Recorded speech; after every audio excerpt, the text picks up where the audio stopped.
Christ. Jesus Christ! Jesus Christ! Oh, Jesus Christ! Jesus Christ! Jesus Christ! Jesus Christ! Shove it up your ass! Jesus Christ! Jesus Christ! Jesus Christ! Oh, Jesus Christ! Jesus Christ! Jesus Christ! Jesus Christ! Oh, Jesus Christ! Sitting there playing True Capitalist Radio broadcast. Alright? Let me go ahead and start it, and let's start it right now! I am your host, the man they call Ghost. I'm a goddamn racist! I'm a goddamn piece of crap! I am your host, the man they call Ghost. Fat, pretty bastard! I am your host, the man they call Ghost. I'm a goddamn racist! I'm a goddamn piece of crap! I am your host, the man they call Ghost. One thing, tell me,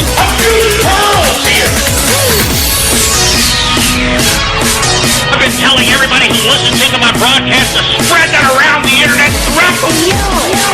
That Ghost from True Capitalist Radio is a melting pot of alcohol.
the man they call Ghost.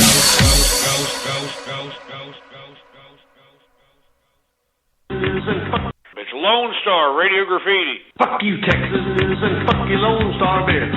Pieces of crap. 480, Radio Graffiti. One thing, boy, I wish. Fuck you, Texas, and fuck you sorry sacks of shit. 111, Radio Graffiti.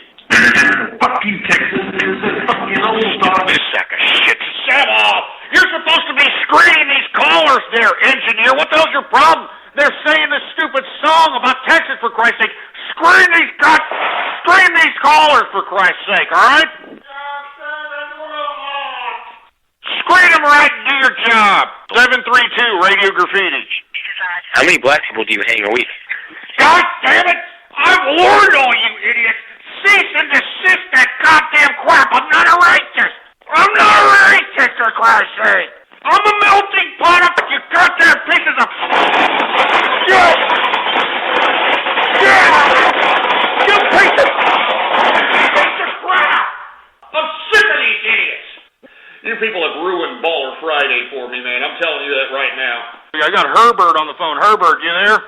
Guess who, Ghost? It's been a while. How are you, muscly arms? Jesus Christ, this sick son of a bitch. What the hell do you want? What's your excuse?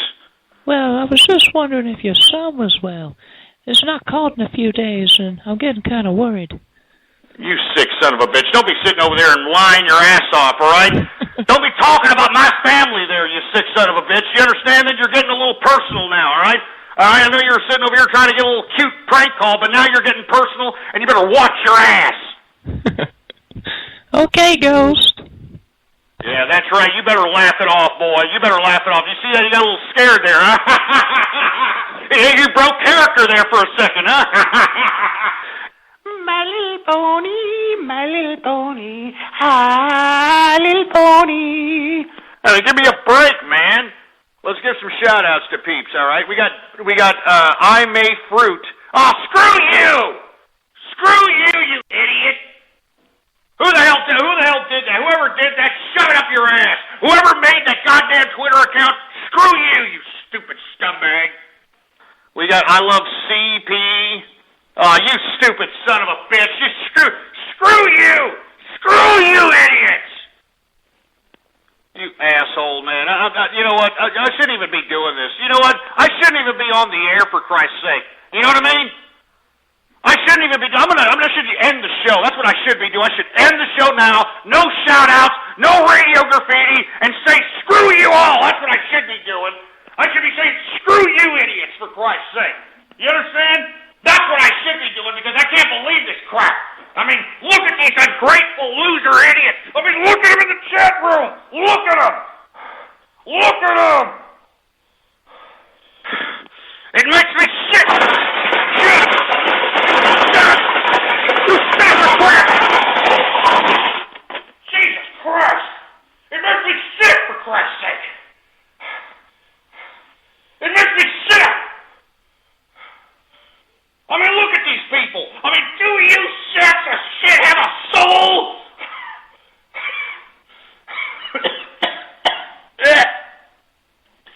I mean, don't you have a goddamn soul? 713, Radio Graffiti. Too many people deserve that cream. Why don't you give it to them? Come on, Ghost. Give Team Idiot ice cream. Let's not fuck around. And let's not play. Shut him up. Shut him up. Are you kidding me? What am I getting? Gay love carols now, for Christ's sake? Did everybody hear this fruit ball? This idiot talked about how he wanted my freaking whipped cream. Can you... Jesus Christ, man. Look, I mean, I'm just not down with that gay crap. You know, I'm just not down with that gay crap. I mean, I just can't see how one man can look at another man's hairy ass and say, oh, yeah, I want me some of that. You know, I'm not going home until I get me a piece of that. The virus, what's up? Radio Graffiti. Stupid? No, I'm Texas. What's the difference? Oh, you silly bastard. Screw all you idiots hating on Texas, all right? Screw all you sacks of crap hating on Texas. 406, Radio Graffiti. Ghost, you going to the clan meeting tonight? Oh, Shut up, you stupid milky liquor. I'm not racist. All right? I'm a melting pot of friendship. I don't know why I need to keep repeating that, for Christ's sake, all right? I'm a melting pot of friendship. I'm a nice guy. God damn it. Stupid asshole. 315, what's up? You're on the horn. Oh, gross, I love your big cock in my asshole. Oh, my God, this is disgusting. This is just disgusting. I mean, this is just a disgrace, man. I mean, where are the parents? Where are the parents of this crap? I mean, this is what America's turned out to be, for Christ's sake. A sick, disgusting, twisted version of itself. I mean, this is America. This is what it's turned out to be. I'm not joking. God.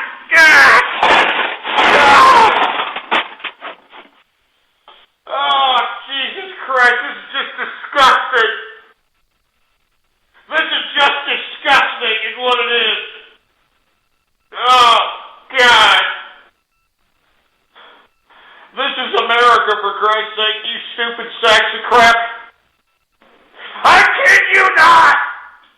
I kid you not. This is America. You heard it for yourself, man.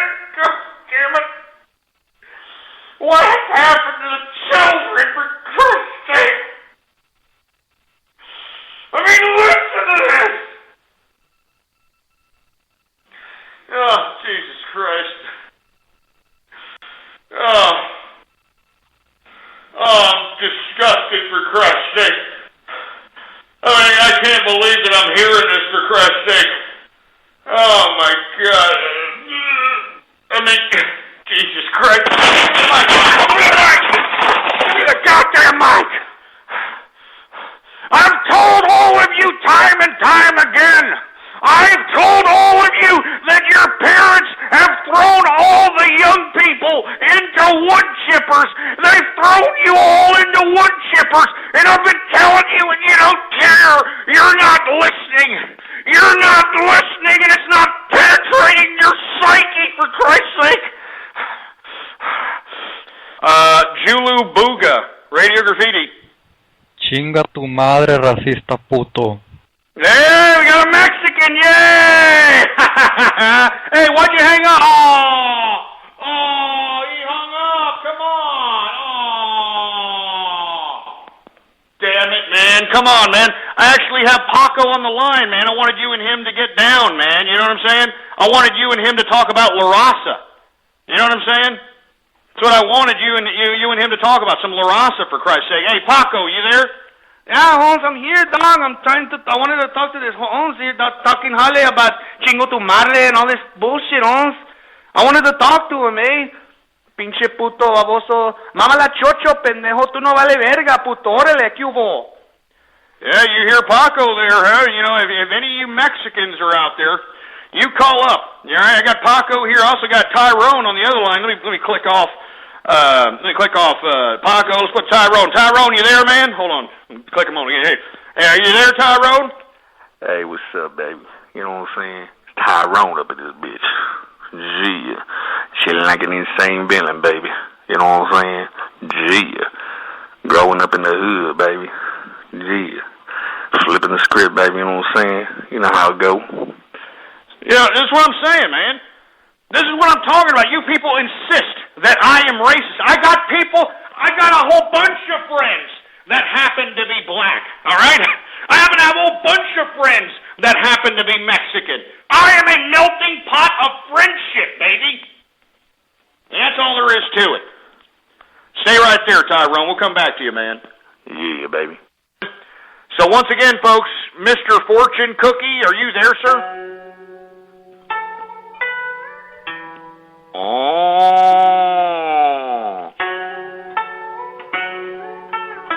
You see, you motherfucker out there talking all kinds of garbage about the communist government in China. You talk about Xi Jinping.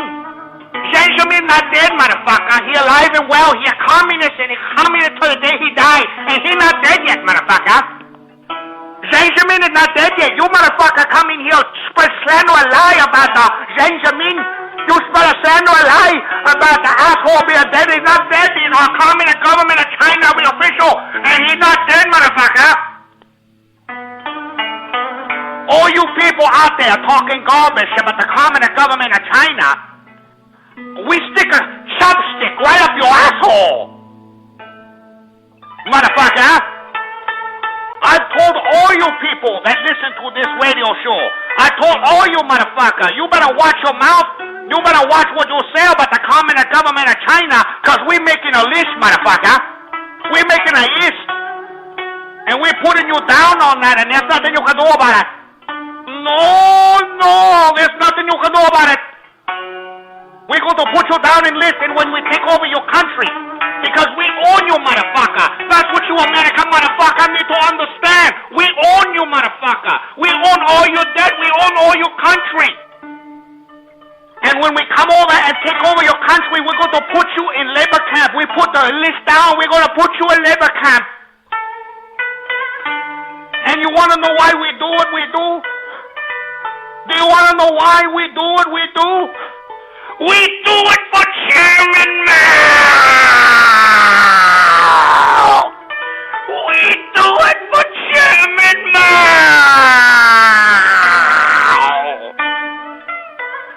We do it for Chairman Mao!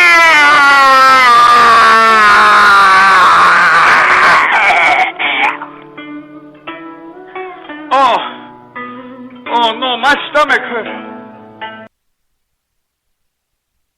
Okay, I can't handle when he does the bad egg roll deal.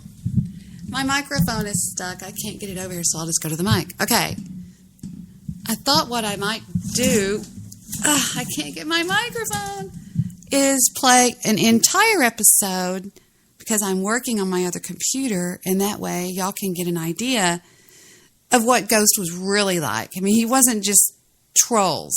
He was also pretty good at... We'll just take a listen.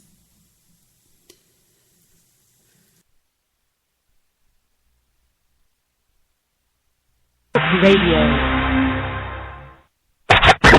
Here we go.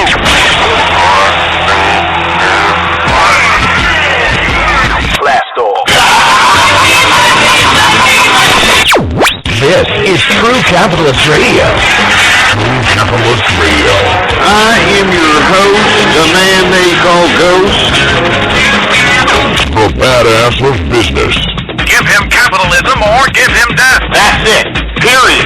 Broadcasting from his Skyline Office Studios in beautiful downtown Austin, Texas. You sound prettier than a box of Fruit Loops, for Christ's sake. And now, he'll take it from here. Your host, the prognosticator of prognosticators, the man they call Ghost.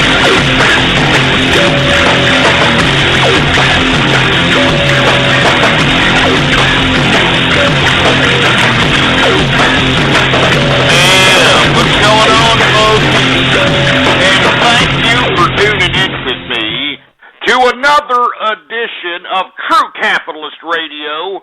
And of course, I am your host, the man they call Ghost. And once again, folks, I want to thank everybody for tuning in with me. I hope everybody had a pleasant weekend, for Christ's sake. I know I sure as hell have. I know that there's a bunch of milky-licking little finger-spanking jerk dicks that like to be cyber vermin of the fiber-optically connected network we call the Internet out here, who probably just, fan their nards and wax their carrots this weekend. But I had a pretty pleasant weekend. I hope that you did, too. Anyway, folks, this is episode number 185. 185 episodes of the True Capitalist Radio broadcast have gone by, for all the folks keeping track. And before we get into anything else, I'd like for everybody to please retweet the broadcast, all right? Go to the social networks, go to the forums, go to the blogs, and spread it around like wildfire. And let everybody know that True Capitalist Radio is in effect and in the house. It's definitely a hefty news day, to say the least, folks. So let's not clown around, so to speak, and let's get right into it. Let's go ahead and talk about the markets, because it looked like it was going to be a positive day in the markets. You know, we saw the, I don't know about y'all, but I had major lulling sessions last evening when I heard that little Kim, that's right, Kim Jong-il from North Korea, the supposed supreme leader, is dead at 69, dude. He's dead at 69, for Christ's sake, and he's got his ham-bone son, taking the reins of the power out there, but we're going to talk about that later. But anyway, we saw actually some positivity in the markets earlier in the morning, but what really just tanked the markets, folks, is our goddamn government. These goddamn government bureaucrats out there that are playing politics, that are, sitting over here bickering about cosmetic tax cuts and pipelines when they're sitting over here making us take it up the tailpipe, for Christ's sake, because they're a bunch of goddamn power-hungry autocrats, and the majority of the American people don't understand the whole complexity of the political spectrum out here. Most of the individuals that elect these nimrods that elect us, legislate, I should say, most of the people elect these people based on one-taste issues. Oh, he's against abortion. Oh, he's for abortion. Oh, he's against gun control. All these stupid, ridiculous little issues, these divisive issues, you need to look at the crux of a disgusting, despicable politician. And let me tell you something, if he makes promises on the campaign trail, the voters should follow up with it, for Christ's sake. You understand that? They should follow up with it and unelect these pieces of crap. So anyway, this is why we saw a dramatic decrease in the equities markets. Moreover, you also saw a decrease in the commodities markets. Now, why? Because we were supposed to have some kind of deal in order before the holidays, came about out here. But unfortunately, we don't. These assholes in Congress are still bickering. That's right, they're still bickering over this goddamn payroll tax cut, for Christ's sake. Do you understand that our government is in the threat of shutting down out here, and these idiots are playing politics over payroll tax cuts and pipelines out here? Do you understand this? Supposedly they had some deal in order, right? They were all supposedly compromising.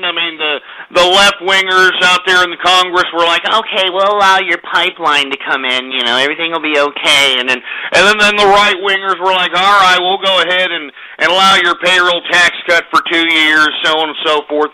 But then when it came down to the House, when the Senate approved, because the Senate approved this whole compromise of having the Keystone Pipeline in effect and extending this ridiculous cosmetic Obama tax cut for 2 years, everything was okay in the Senate, but when it came down to the House of Representatives, look what happened.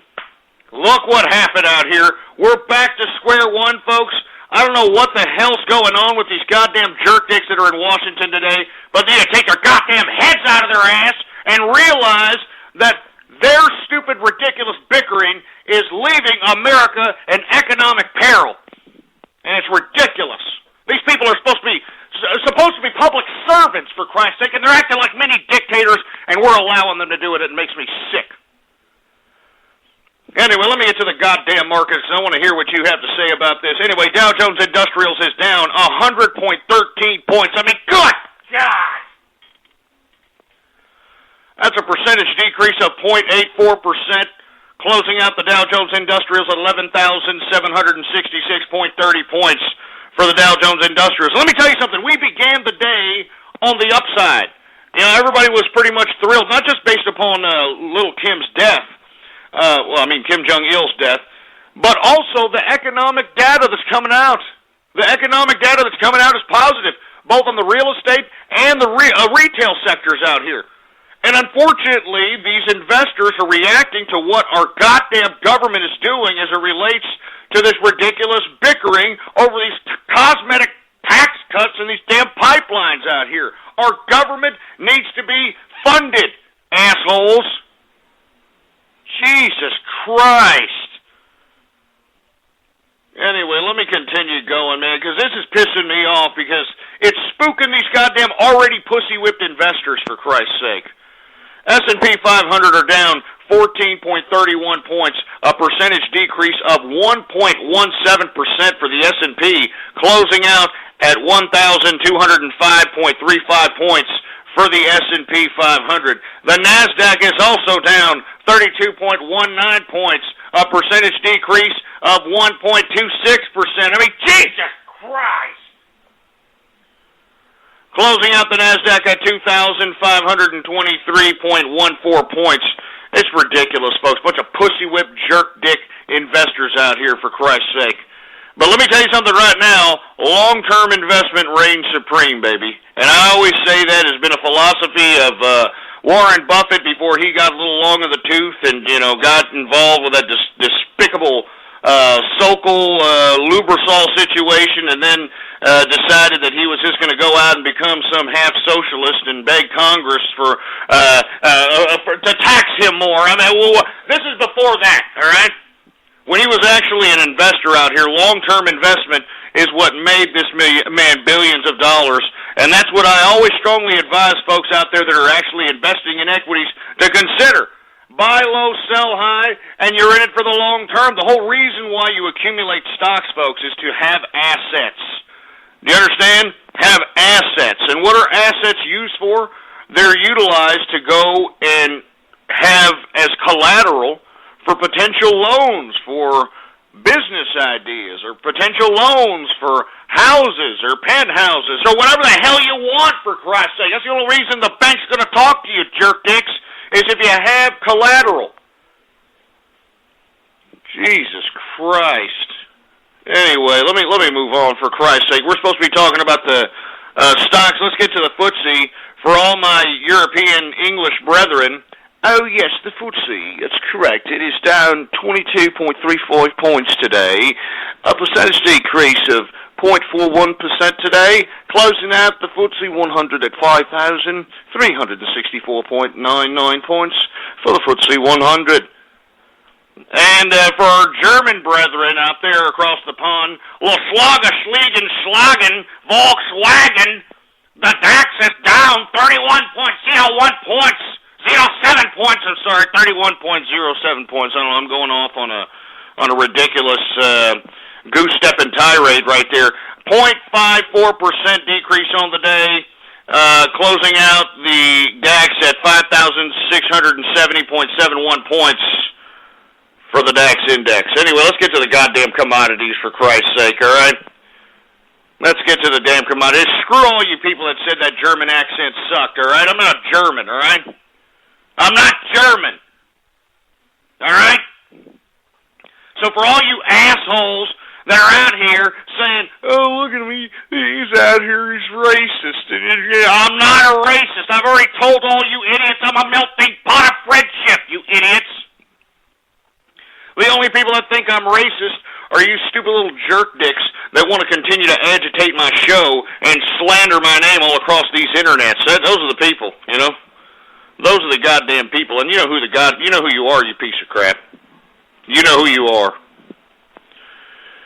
Anyway, let me continue going. Let's get to the commodities, shall we? Let's get to energy. Brent crude is up today, 43 cents, a percentage increase, and it's modest, 0.42% on the day. Closing out Brent crude at $103.78 per barrel of Brent crude oil. Gasoline futures are down $10.75, a percentage decrease of 1.20% on the day. We got heating oil futures also down $1.09, a percentage decrease of 0.39% for heating oil. And the reason that we're seeing a decrease in heating oil, folks, is because it doesn't look, and I repeat, it does not look like it's going to be a white Christmas. It's not going to be a white Christmas for all you fruity asses, although Texas is expecting a blizzard, so it'll be a white Christmas for me. Anyway, that's the reason why we're seeing decreases in heating oil. Natural gas is down a penny. Not much of a change, down 0.35%. We got WTI sweet crude up 54 cents, a percentage increase of 0.58% on the day, closing out WTI sweet crude at $94.07 per barrel of WTI sweet crude. All right, $94.07. We need that damn barrel of oil to come down even more. And hopefully this damn Keystone Pipeline, if it's passed, if we get something passed out here, these stupid scumbags in Washington, hopefully that brings that price down even more. All right? Because that would definitely help this damn economy. It's fledgling, I'll tell you that. It's fledgling, to say the least. Anyway, agricultural futures, we got canola up 80 cents, a percentage increase of 0.16%. Cocoa seeing a decrease, $31, a percentage decrease of 1.48%. Let me tell you something right now, man. I'm out here buying ETFs in this particular commodity here. I mean, just based upon the graphical metric of a couple of years, a chart, if you want to look at it. I mean, just based upon the metrics itself, it looks poised for a big-time spike. And that's my view. And for all you folks that are out here saying this is boring, shove it up your ass, all right? All you idiots are saying this is boring, shove it up your ass. Anyway, coffee is up. I mean, we saw decreases in coffee. Coffee is up $4.35, a percentage increase of 2. Now, as you can see, Ghost loved his listeners. He was always very kind to all of us, and he loved his listeners. But I just wanted to make that remark. 2.02% on the day. So for all you jerk dicks that are always making an excuse in the morning that are for being such assholes by saying, "Hey, dude, just don't talk to me. Just don't talk to me unless I have my coffee, dude. Yeah, just don't talk to me unless I have my coffee." Well, it looks like you're gonna have to pay even more for the coffee now, there. You over-caffeinated jerk asses. So how do you like that? And let me tell you something, for all you idiots who keep calling. I'm going to pause that for a second because Victor just walked in and I'm dying to show him something that is on the same subject here. So I'm going to pause that and go over here and show him something that I saw earlier, and it is hysterical. I'm going to look for it on my history here, and it just really funny. Let me see if I can find it on my history. Do.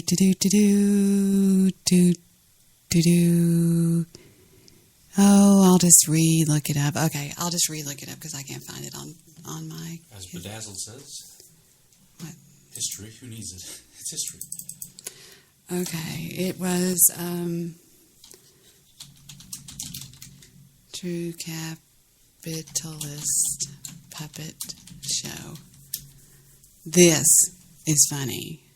Okay. You ready to watch it? Mm-hmm. Y'all can listen to it, but I'll put a link in my chat room to it.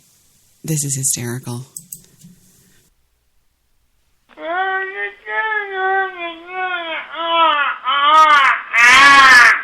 Anyway, who else we got? Zero pony jihadist, 3 black men fornicating, buckets of jizz, butthole, anal, I'm not going to say that. We got Captain Crotchstain, Sandusky the Clown, are you kidding me? Jerry Sandusky, JFK headshot, soppy wet dog sex, toddler speed bump. Toddler speed bump? Get that sick, get him out of here for Christ's sake, man. God damn it, these sick, twisted freaks, man. Jesus Christ. We got, who else we got? We got, Jesus Christ, lost my goddamn, where am I at, engineer? God damn it! The guy's getting shot! Texas roasting on an open fire. You ass, get that asshole out of here! Get that stupid sick son of a bitch out of here, that's the Texas roasting on an open fire. Get that ass, get him out! Get him out! Stupid asshole thinks it's real funny, eh? Thinks it's real funny. Stupid asshole. Kick him out of here, engineer, goddammit. Senior rapist, Princess Luna, Princess Celestia, Princess Molestia, Princess Fluttershy, Mike Hunt Hertz. We got Mike Hawk 2, The Chiz, The Lifehouse, The Man with the Plan, The Nutsack Parachute. Are you kidding me? The Nutsack Parachute? What kind of sick crap is that? and we got Meredith is a skank. And that is the culmination of the majority of all the damn shout-outs in the chat room. Let's go ahead and start Radio Graffiti, and let's take it from the top right now. 703, Radio Graffiti. Ghost, I'm really worried about your health. Can you please stop drinking? Because I don't want you to die. If you die, there won't be any more Radio Graffiti or Capitalist Radio, and I really... Oh, poor thing. No, everything's going to be all right. I'll be all right? I'm as solid as a rock, all right? I can't die, for Christ's sake, without sparking synapses of capitalists throughout the world. So don't worry, I'm not going to die, for Christ's sake. You understand that? I got too much energy to die. 818, Radio Graffiti. Yeah, Helen Keller, deaf mute, for Christ's sake. 404, Radio Graffiti. Hey, Ghost. What's up? There's this girl that listens to your broadcast every day, and I really got to express my feelings. Sheila, if you're listening, I just want to tell you that I love you with all my heart. And Ghost, apologize if I do this, but I really have to do this. Will you dance if I ask you to dance? Would you run and never look back? Oh, my God. Will you laugh if you saw me crying? Oh, my God. And will you save my soul tonight? Man, I hope this gets you laid. Will you tremble if I touch your lips? Will you laugh? Oh, please tell me this. Will you if I tell you dying? All right, get him off, for Christ's sake. I hope that gets you laid, for Christ's sake. That was, Jesus Christ, man. You wonder why women aren't even respected men anymore? Do you see what I'm saying here? Do you understand why women are becoming bull dykes and they're diving on the muff now? And you understand what I'm talking about? Listen to this crap. Listen to this garbage, man. Jesus Christ. You actually think that this woman's going to be like, oh, look, he's singing me a song. 301, Radio Graffiti. Jesus Christ. Can you shove it up your ass with that crap? People got headphones, jerk. Navy Husky, Radio Graffiti.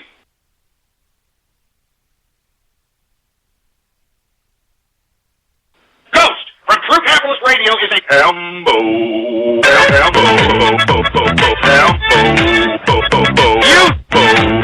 damn you, Navy Husky! I'm sick of your troll terrorist crap! God damn it! God damn you! Fucking hate you! God damn it, you troll terrorist! I'm not a freaking ham bone, for Christ's sake, you idiots! I'm not a freaking ham bone!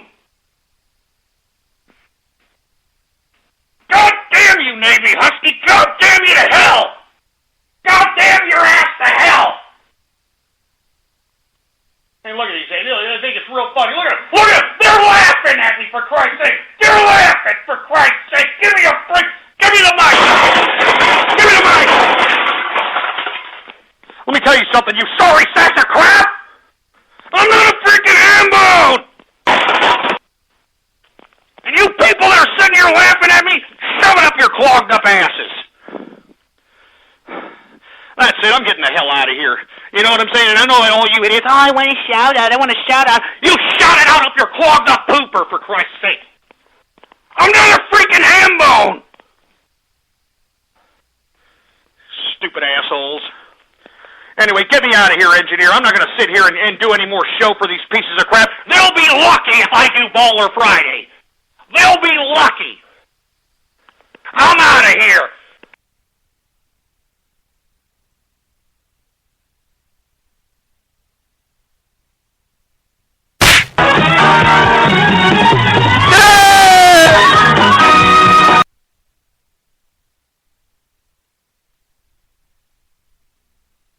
Blog Talk Radio.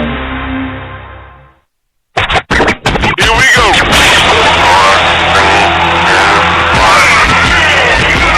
Blast off. This is True Capitalist Radio. True Capitalist Radio.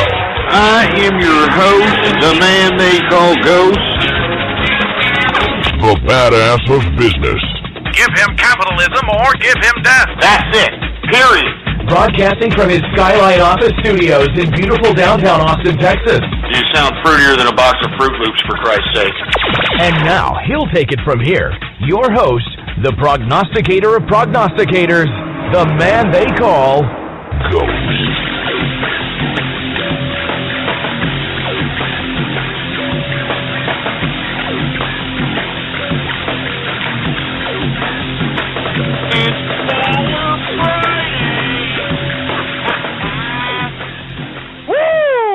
That's right, folks. It's Baller Friday, and not to mention it's the infamous 420, and I'm not talking about Hitler's birthday, and no, I'm not talking about the Columbine anniversary. I'm talking about the infamous underground holiday that is in reference to marijuana consumption, believe it or not. That's right, folks. For you folks that are, I don't know, living under a rock or a complete square or just don't know what the hell your kids are doing, 420... that's what Baller Friday has basically fell upon this year, and it is a holiday. It's an underground kind of a holiday to the equivalent of Valentine's Day, Mother's Day, but it's definitely highly celebrated in the underground, and it is a celebration of the consumption of tetrahydrocannabinol.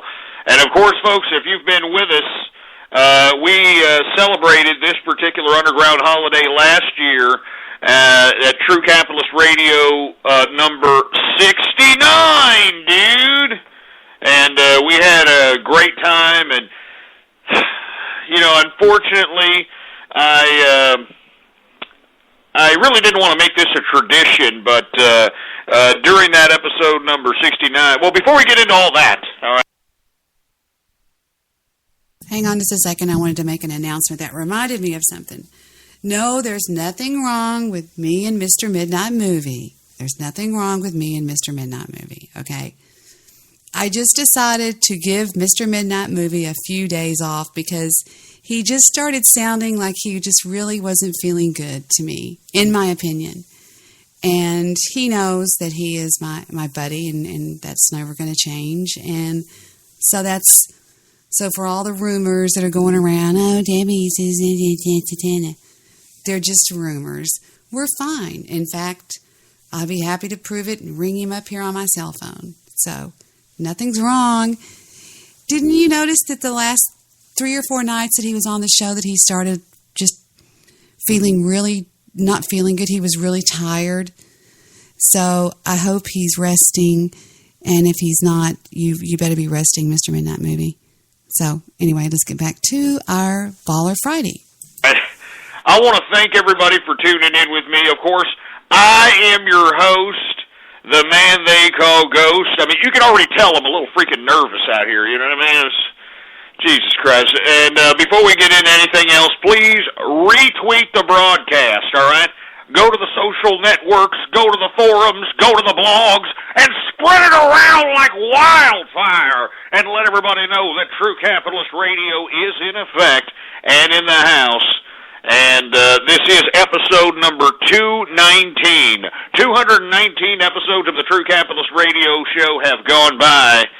And, you know, folks, it is the infamous Baller Friday 420 episode. And as much as I am hyped about this particular episode, as much as I am a little bit giddy, I got some freaking butterflies in the stomach, you know what I mean?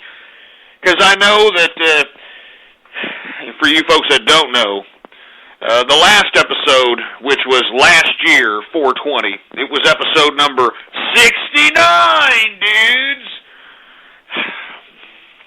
I subjected myself to tetrahydrocannabinol. Now, I don't want to get into the story about it, but as we started approaching this particular day this year, we've had a lot of requests of people asking, Hey, Ghost, are you going to be sitting there? Are you going to be puffing the Magic Dragon? Are you going to be consuming on some reefer?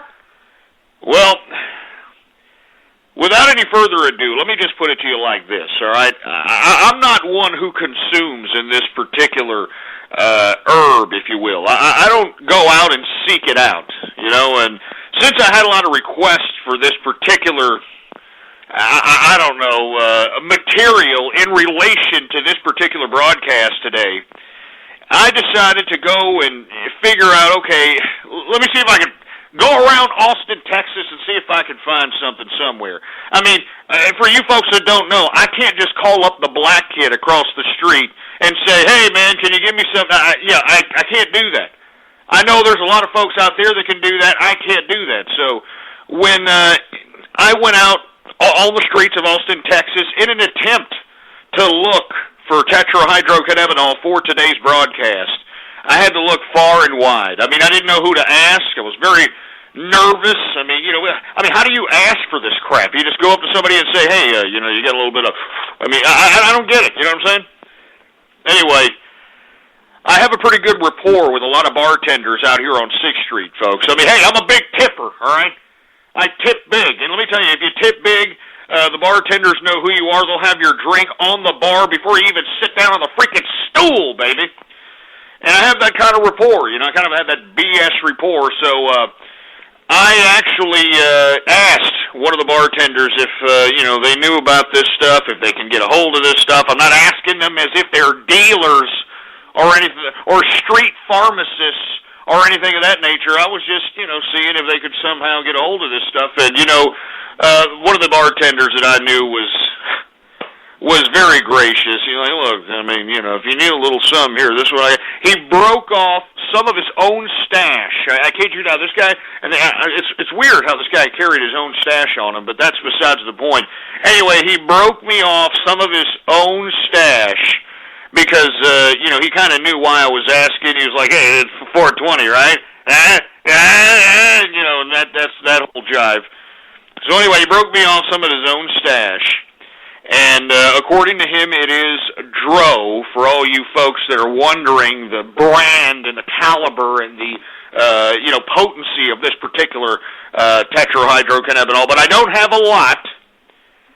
And moreover, I'm kind of apprehensive in actually consuming this today. I know it's a big holiday for consuming this crap, and I know there's a lot of people out there gathering all over the country and all over throughout the world, puffing on the Magic Dragon and thinking it's a great day in Mr. Rogers' neighborhood, walking around half bombed out of your head. But as we started getting closer to this particular infamous underground holiday, for on the True Capitalist Radio Show, there was a lot of people against this. Oh, my God. And let me tell you, they've got me thinking. They've got me thinking, like, Ghost, what are you doing? You got kids that listen to you. You're a capitalist. You shouldn't be out here smoking this crap. I mean, it's illegal. I mean, what are you doing? I mean, don't be promoting the dumbing down of America. I mean, all kinds of emails and tweets and instant messages on all kinds of stuff. So, to be completely honest with you, I would lie to you if I say that I'm a little apprehensive in doing this. And I would have to say that, a lot of the opposition to this particular event has got me thinking twice on whether or not I should even be consuming this, all right? I mean, that's really the concern as far as I can see here, as far as the dilemma is concerned. So, before I get into it, as a matter of fact, here it is right here. I got a little baggie here, and it ain't much, It's like he broke me off. What do you say? A nug? The hell that is. But anyway, it broke off into a couple other pieces and whatnot, and we're gonna see. I don't know if we're gonna consume this today. As a matter of fact, after you assholes treated me like a piece of crap yesterday and last broadcast, you people are lucky I'm even here to do a damn broadcast, for that matter. As a matter of fact, let me get a goddamn drink. All right. Let me get a drink, because you know what I'm going to do? I'm going to get a drink, because I need to calm my nerves here. I need to calm my damn nerves. I mean, I'm a little apprehensive. You know, this is illegal here. This is narcotics here, you know? I mean, this messes with your brains. I mean, I've seen reefer madness, all right? I've seen it. Anyway, I'm going to drink some beer, and I'm not going to drink too much, because I don't want to mix intoxicants in this. You know what I'm saying? I don't want to mix intoxicants. So what I'm doing here is I'm only going to consume 2 Optimator Spaten beverages, which, of course, if you don't know what Optimator Spaten is, well, it's a very high, intense grade of beer. They can't even call it beer. They call it malt liquor out here in America.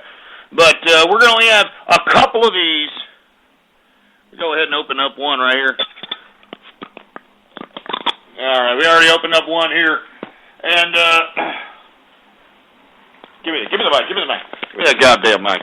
I'm a little apprehensive, I'm sorry. Hey, all you people on Twitter, hey, screw you, man. All right? I'm not some freaking reefer addict out here, all right? I'm not like you people out here that, you know, just kind of go out in the corner, start blazing this like it's no big freaking deal, all right? I mean, you're sharing this with your parents. You say, that wasn't me, all right? I'm not some freaking reefer addict out here. Christ's sake. Anyway, let me go ahead and take a swig of this Optimator that from Germany. Schlagen, Volkswagen.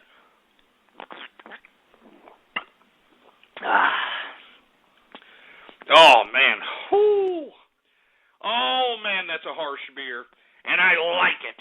That's the kind of beer that'll put some freaking, you know, hair in your balls for all you fruity feminine bastards that are, you know, so feminine you throw a freaking wig on you. You could probably go and try out for Miss Universe in 2012. Jesus Christ. Anyway, before we get into anything, let me just go ahead and get to the markets, all right? I know everybody's anticipating what I'm saying about the markets on this Baller Friday, because we definitely saw some increases if you happen to be in the markets. Jesus Christ, I'm a little apprehensive. As you can see, I'm a little I got a little bit of, you know, a little bit of jitters, you know, a little bit of butterflies out here. I don't like doing this, all right? I don't like doing this. All right?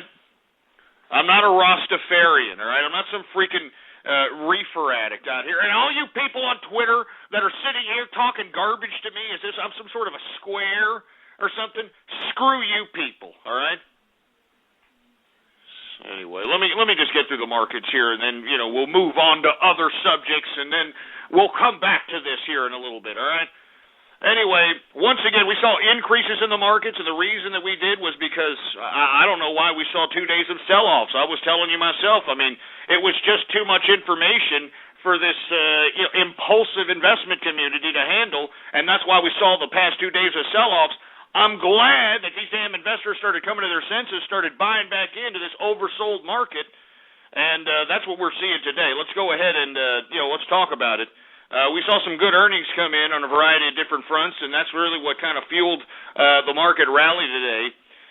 Let's go ahead and get to the Dow Jones Industrials. It is up today 65.16 points, a percentage increase of 0.50%, closing out the Dow Jones Industrials at 13,029.26 points for the Dow Jones Industrials. I love to see it over 13,000. You know what I'm saying? I mean, I love to see it over 13,000. When I see it dip into the 12.9, 12.8 range, I don't like it. I don't like it because it's unanticipated for right now. If this pussy-whipped investor community is a little light-stomached right now, you just wait till after mid-July. When you, I'm telling you this right now, after mid-July, I wouldn't be surprised if we start dipping, you know, into the 10,000 Dow Jones Industrial range by fall. All right, I'm not joking, all right? That's just my prognostication, just my opinion, but we'll go ahead and see. Maybe I'm wrong. I'm usually not, but we'll see, all right? Anyway, let's get to the S&P 500. The S&P 500 is up very modestly, 1.61 points, a percentage increase of 0.12%, closing out the S&P at 1,378.53 points for the S&P 500. Let's get to the NASDAQ. The NASDAQ is down today, And what drags the NASDAQ down today? Apple. Apple computers. I'm telling you, this retraction, this sell-off, this correction that we're witnessing in Apple stock is systematically having an effect on the NASDAQ. I mean, seriously, even with a couple of IPOs that really surged this week that came out in the NASDAQ, I mean, the influence of Apple on the NASDAQ is really taking its toll. And that's why we're seeing decreases, even though we saw increases in the other sector, in the other... Okay, Victor thinks this is boring, but I've got to be honest, I'm actually working and I can't really stop. I mean, I guess I could, but I just really... Be careful, Vic. I don't know, I'm just not in the mood to... I mean, I don't know what I'm trying to say. It is kind of boring. Should we just go back to the funny stuff? Y'all want to do that? Because his episodes were kind of long, but I was just trying to show y'all that he's a businessman, and he did, he really taught people a lot of things. So we can do that. We can go back just to the funny stuff. Here's Radio Graffiti, which I thought was the funniest thing in the world, with the Ghosties. Or we can do the Christmas special. Let's do the Christmas special. That'd be funny, okay? Here we go. Who else we got? We got 478 in the house. What's up? Hey, Pookie, pour me another shot. Ghost, baby, is this me?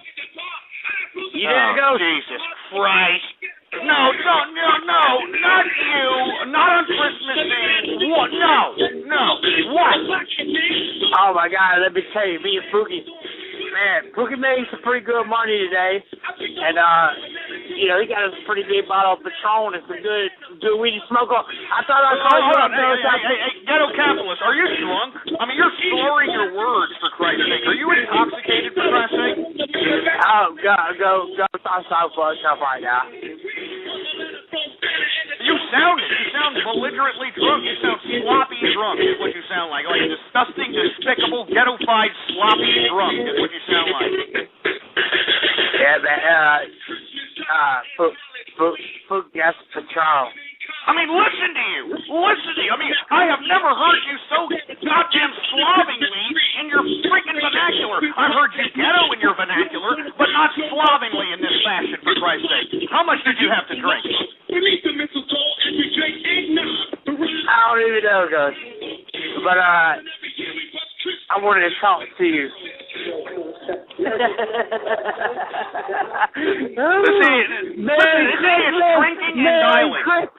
Merry Christmas.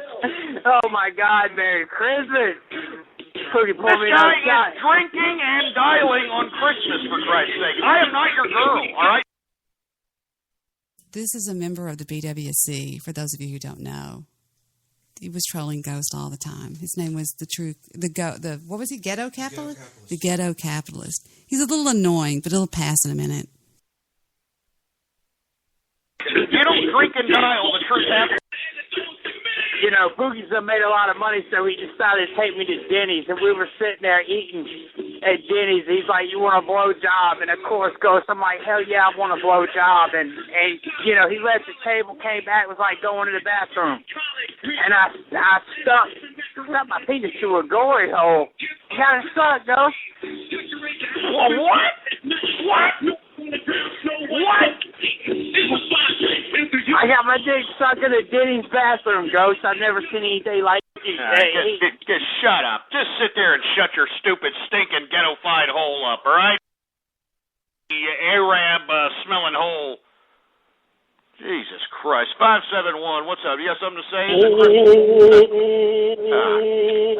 Christ. Freaking vibrator, for Christ's sake. Ryan Parsons, what's up?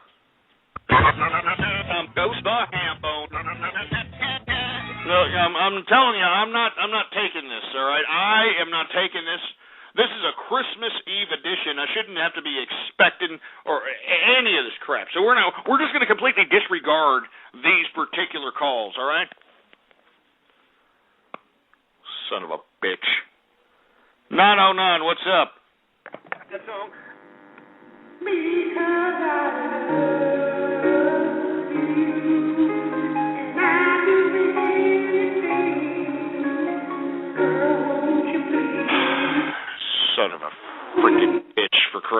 man. Look, I don't want to hear these stupid remixes right now. Do you understand that? I mean, I'm trying to have a ghost Christmas here. Do you understand? I mean, that's what we're doing. We're having a freaking ghost Christmas. I don't even have to be here, all right? I'm taking time out of my Christmas Eve, all right, to be with you idiots. So don't sit over here and give me this crap, all right? I deserve a little respect around here. Area code 818, what's up? You're on a ghost Christmas. Hey, Ghost, I just want to tell you Merry Christmas, and I want to know if I could interrupt your package for Christmas this year.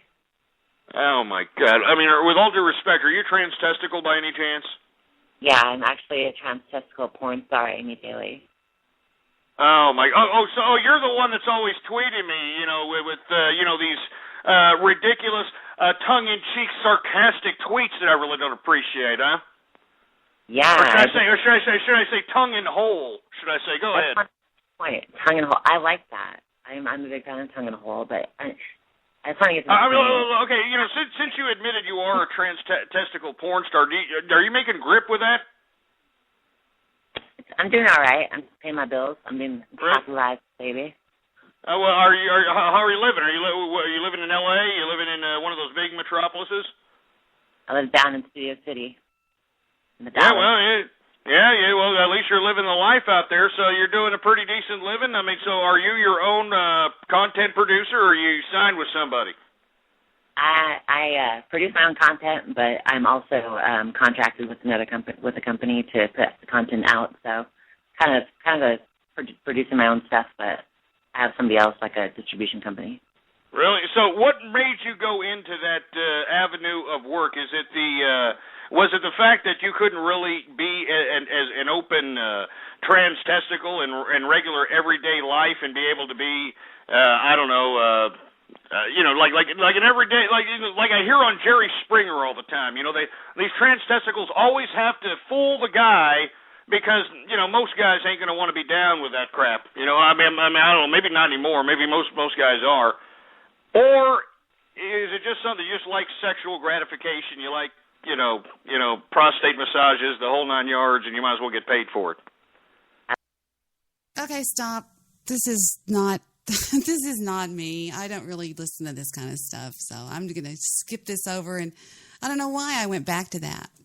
We were going to listen to funny things, weren't we? I'm sorry, I'm working over here. See, on this one? On this computer over here, and here's mine over here. I just have stuff I need to get done, but y'all know me. I'm a creature of the night. Okay, let's find something funny. Is anybody in my chat room on Spreaker.com? Does anybody have any, does anybody want to hear anything? Let's just chill out and listen to stuff tonight, you know? I would go over there and look, but I don't know if there's anybody over there. Like a request, maybe we could listen to some music. Let me go take a look. Twitter, Facebook, DJ Console. Did I even open up my own chat room yet to look at it? Yeah, I did. Here it is. I can't figure out how to I'm working on a Windows computer. Let's go take a look. Okay. Hi, Annette. Anything you want to hear? Are you still there? Hola. Hi. Anything in particular? Any request? Music?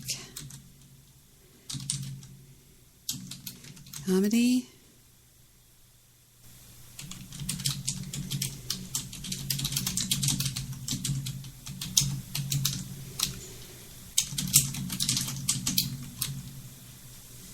Nothing? Well, if you think of something, let me know. So until then, I'll go back and I'll play one of my favorite. I can't take any calls. I'm too busy to talk. But I will play I'll play one of my favorite albums. They call it an album. It's actually a CD, I guess. Did you know that on YouTube you can actually play full albums of stuff? I know, it's great. Let's see. I will play, not the whole thing. I'll just play some stuff I like. Let me try to find some. I just need something to work to. I'm sorry I can't take your call right now. I'm too busy over here. I need to stay focused. Pearl Jam, Incubus, Amy Winehouse, Tool, Neil Young, Eric Clapton, The Clash, The Doors, Pearl Jam, Kanye West, Queen's Greatest Hits, Crosby, Stills, Nash & Young, Deja Vu. Okay, this is one of my favorites, okay? Until somebody else comes up with a better idea.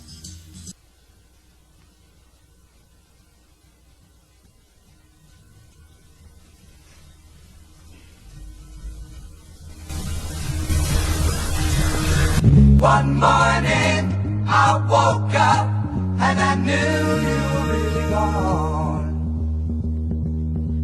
A new day, a new way, and new eyes to see the dawn. Go your way, I'll go mine. Carry on.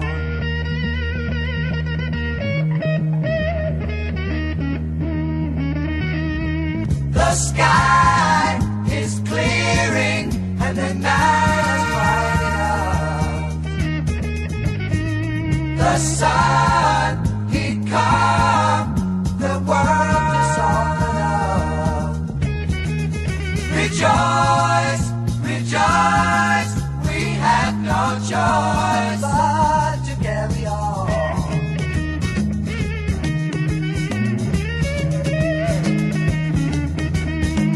The fortunes of fables are able to now witness the quickness with which we get to sing the blues. You got to live the truth, carry on.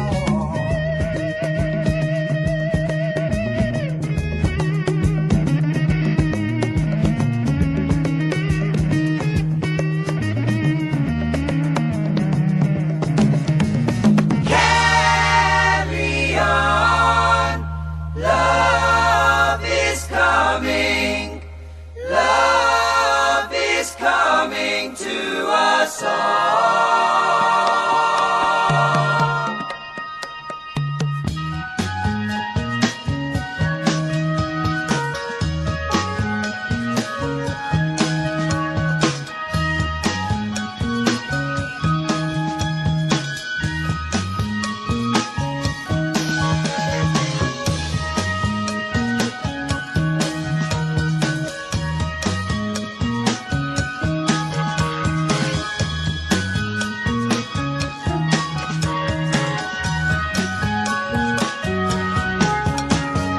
Where are you going now, my love? Where will you be tomorrow? Will you bring me happiness?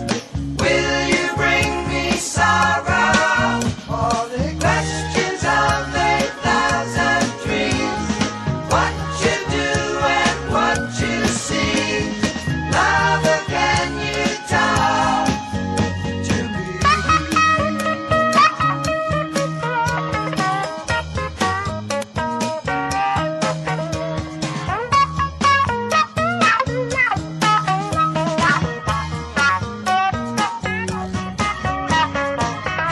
When I was on my own, chasing you down. What was it made you run? Trying your best just to get around the questions of 8,000 dreams. What you do and what you see. Lover, can you talk to me?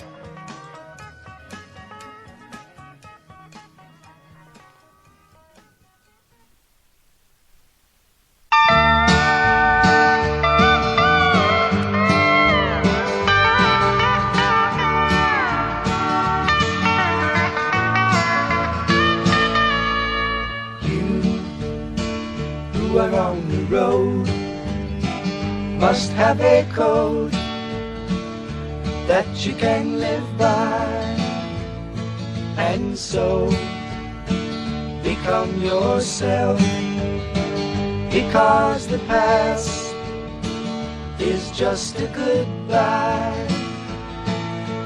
Teach your children well, their father's hell did slowly go by, and feed them on your dreams, the one they picked, the one you know by.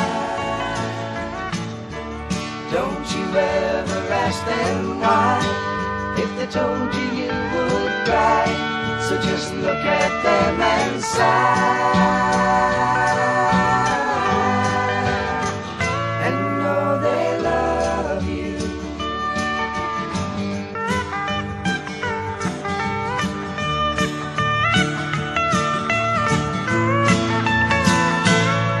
And you of tender years can't know the fears that your elders grew by, and so please help them with your youth.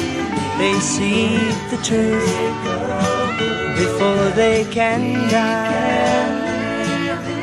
Teach your parents well, their children's hell will slowly go by, and feed them on your dreams, the one they picked, the one you know by.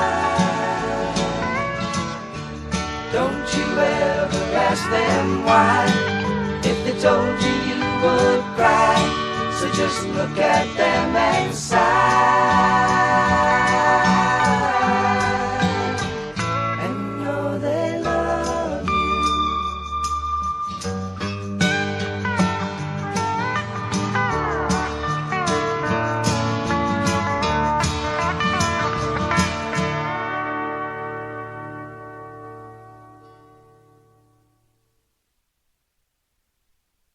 I will now proceed to entangle the entire area.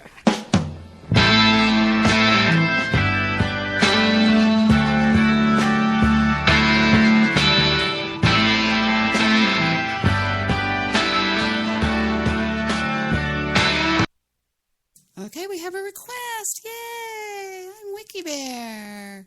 We have a request. Fun stuff. Okay, here we go. You're gonna love this. Da da da da da da. I'm getting so much work done. Okay, you're gonna love this. Nobody has the balls to come out and say it and just say, look, 85% of you have to go. That's it. That is it. I have been bitching about the population problem for 3 specials in a row. Waiting for some politician to have the balls to bring it up, but they won't do it. They won't do it. We live in a democracy. Right? Can't be honest in a democracy. You need the votes. You can't run with that as your platform. Coming out there, and if elected, I would implement a program to immediately eliminate at least 85% of you. This planet cannot sustain the sheer numbers. Let me finish. This will not be arbitrary. Under your seats is a multiple choice questionnaire. If you did not bring a pencil, you're already out. Can't do that. You gotta be nice. You gotta be fucking nice, especially this day and age, man. Everybody getting in trouble. All these goddamn groups out there, bitch moaning and complaining. Anytime anybody says anything, we're kind of a group. You gotta apologize. I'm sorry to people who own Sharpies. I didn't mean to say that it's an ugly-ass dog. Right? You know what? Fuck you and your group. What about that? What do you got, like 2 million people in your group? There's 400 million. in this country. Nobody gives a shit. Right? Who the fuck joins a group? I'm going to join a group. That's what I'm going to do today. Go to meetings. Kind of a fucking loser. Right? That's the same way I look at people laugh who got upset about, Michael Sam, the gay football player, kissing his boyfriend when he got drafted. Everybody bitch moaning and complaining. It's like, dude, you know what? That's what you get for watching the draft. All right? Once again, what kind of a fucking loser just sits there watching round after round? The Jets are up next. I think they need a cornerback. They need to improve the defensive line. Dude, that's like going to a graduation ceremony where you don't know anybody who's graduating. It's just fucking sitting there. They're going to have the whole list the next day. They'll have everybody who drafted, who, when. Fucking got to sit there and watch that shit. Those stupid interviews. Hey, you're a member of the Buffalo Bills. How does it feel? Well, it's a blessing. I want to thank God. I'm going to try to do my best. It's a great organization. And same shit the last 80 guys said. So, yeah. Yeah. I'm glad he kissed him. He should have fucking blown him. Yeah. With birthday cake in his mouth and a Santa Claus hat on his head. Just to ruin the entire year. Holding a flag. That fucks up Flag Day. You'll keep thinking about it. Yeah. Fucking stupid ass groups. People apologizing to them like they have some sort of power. Look, if you're being a dick, apologize. But other than that, yeah, go fuck yourself. Yeah. Everybody getting in trouble. Like a bunch of children. I was doing a gig in Dallas and some waitress wrote on a piece of chalkboard. She goes, "We like our beer the way we like our violence. Domestic." Right? Yeah. I gotta tell you something. That's a great fucking joke. There is zero fat on that. You need every word of that joke. You take one word out, it doesn't work. It's a perfect joke. So whatever, nobody gives a shit. One person comes in, they don't like it. They ask the manager to take it down. He's just like, hey, that's our sense of humor here. Have a beer, go fuck yourself. That's what we're doing. So she takes a picture of it, she puts it up on Facebook, and all of a sudden people start complaining, and they fired the manager and the waitress. Because of that. Yeah. I don't understand. What do they think's going to happen if somebody reads that joke? Like you're some guy who would never hit a woman, Would never hit a woman. You can't hit women. You can't. You honestly cannot. You ever see how they fall? They fall like toddlers, It's like they never fell in their life. They never put their hands out. It's horrific to watch. You can't hit them, right? So what are you telling me? You're telling me someone who never hit a woman is going to come walking in, read that joke, just be like, wait a minute.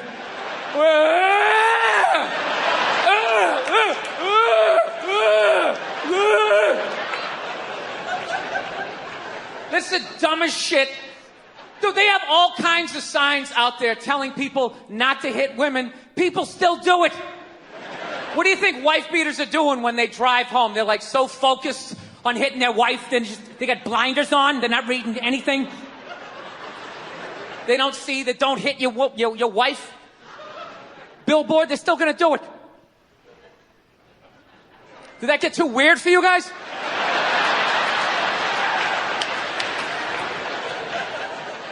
Did the church organs make that fucked up? Like I was up here? Make a pledge for Jesus and hit your women.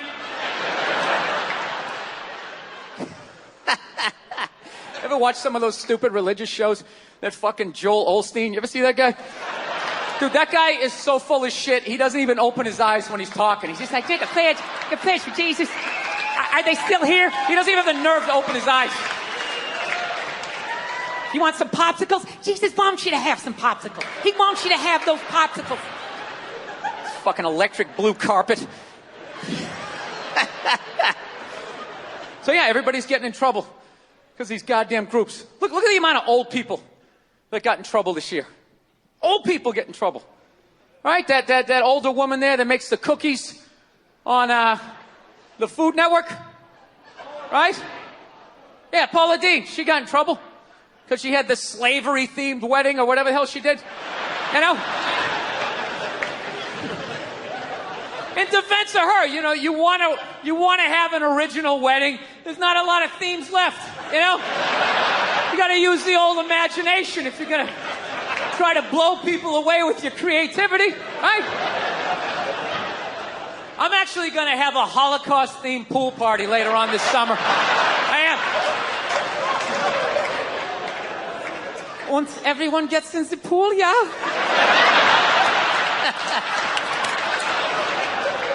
It was weird. It was like it was offensive, but like refreshing. You know, I don't know how I feel about it.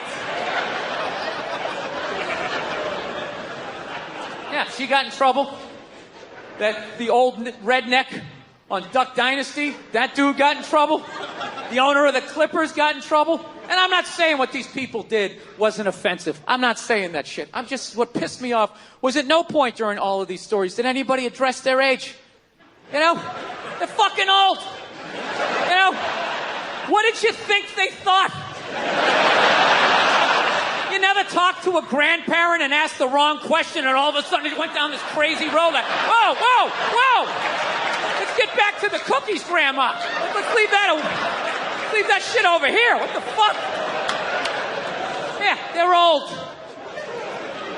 What did you think they thought? I mean, and I gotta be honest with you too. People were too hard on that Clippers guy, man. I'm telling you. For an 80-year-old white guy, that wasn't that bad. All right? Dude, he didn't drop the N-word once. That's unbelievable for an 80-year-old white guy. The N-word should have been carpet bombed through that whole tape. He never said it once. And if you go back and listen to that tape, I'm telling you, go back and listen to it. Other than Instagram, he's pretty fucking liberal. He's like, you can hang out with them, you can have sex with them, just don't promote it on Instagram. It was the weirdest, most compartmentalized, like, racism I ever heard in my life. Something about Instagram, I didn't get it. Other than that, he was wide open. You can make a snowman with them, go to a water park, rub your bellies together. Just don't promote it on Instagram. Hey, what about Facebook? I don't give a fuck about Facebook. Keep it off of Instagram.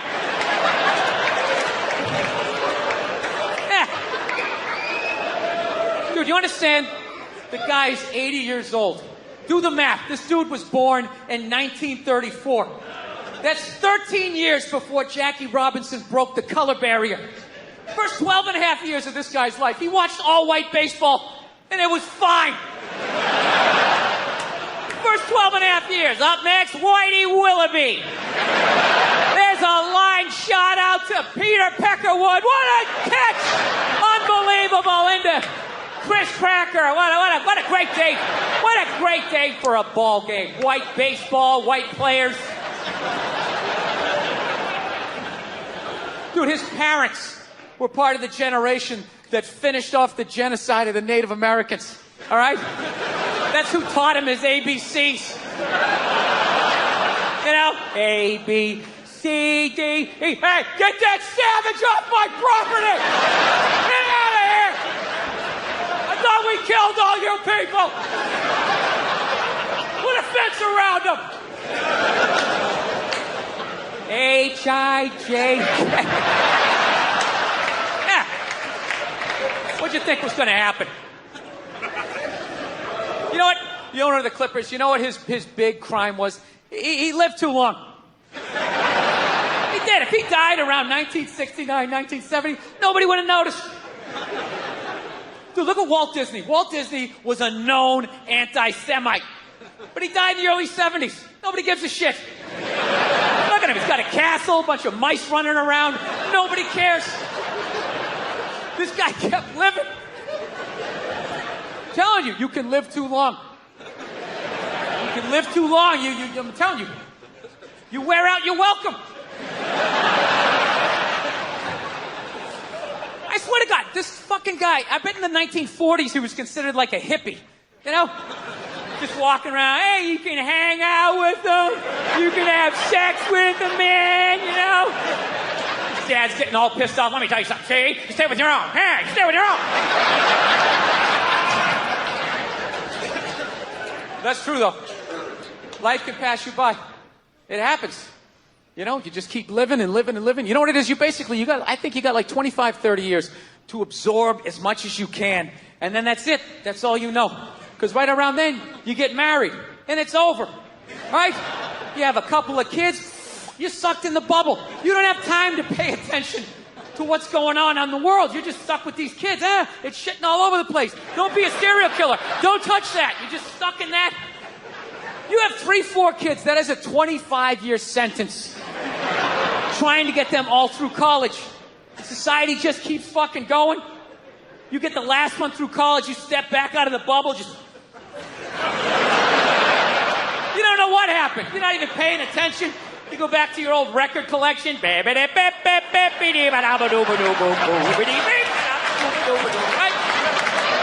Someone sticks a mic in your face, you're gonna get in trouble. Yeah. It's one of the sad things about life. You get old and it passes you by. I feel it passing me by. I'm 46 years old. I don't even have kids, but I can't keep up anymore. Like I had a college kid coming up and I was like, man, I gotta figure out what these kids are into, man. I was 24 when a senior was born. I gotta figure out what these dudes are into. So I guess they were into this DJ music or some shit. So I'm like, all right, I'll watch some of this. You know? So I have like a reference or two. I don't want to be that old comic coming to the gig being like, what's up with this Monica Lewinsky? Is this crazy? I mean, this Y2K. I mean, my stylist going to work? So I put this shit on. Dude, I lasted 90 seconds. 90 seconds. I was open-minded. All right, put it on. 90 seconds later, I'm like this old man. This isn't music. You know, when I was a kid, you dressed like a woman and you sung about the devil. Now that was music. And you had one ballad every album. Started off in black and white, and when the guitar solo came in, it went to color. That was music. Yeah. All of this shit's passing me by. I'll get in trouble later on in my life. Transgender athletes, I don't fucking understand that, you know? I understand it if, you want to switch around. I don't give a shit. But I'm a sports fan. That's a really new concept to me, that you can be a dude, right? Ranked 80th in the fucking world. You have your dick cut off, you put on a sports bra, and now you're the #1 tennis player in the world, just coming out there with your man shoulders. That doesn't seem fair. I might be wrong. I might just be an old guy. I have no idea. But I'm hearing rumors like some of them are getting into that MMA. You can't have that shit. Am I nuts? That is a dickless dude beating the shit out of a woman. Jesus Christ. He might as well hit her with his discarded dick like a flashlight. Hold still. No, it's grounded. Her grounded pound is incredible. Yeah. I'm not saying these people are right, and I'm not saying that I'm right. I know I'm a fucking moron, you know? But that Duck Dynasty guy, I know what he said was wrong, but I don't get the shock. He said that homophobic stuff, and people are like, can you believe? Yeah, I totally can believe it. If I was in Vegas, I would have put 90% of my shit on that he was going to say it. I'd give him a 10% benefit of the doubt, just in case.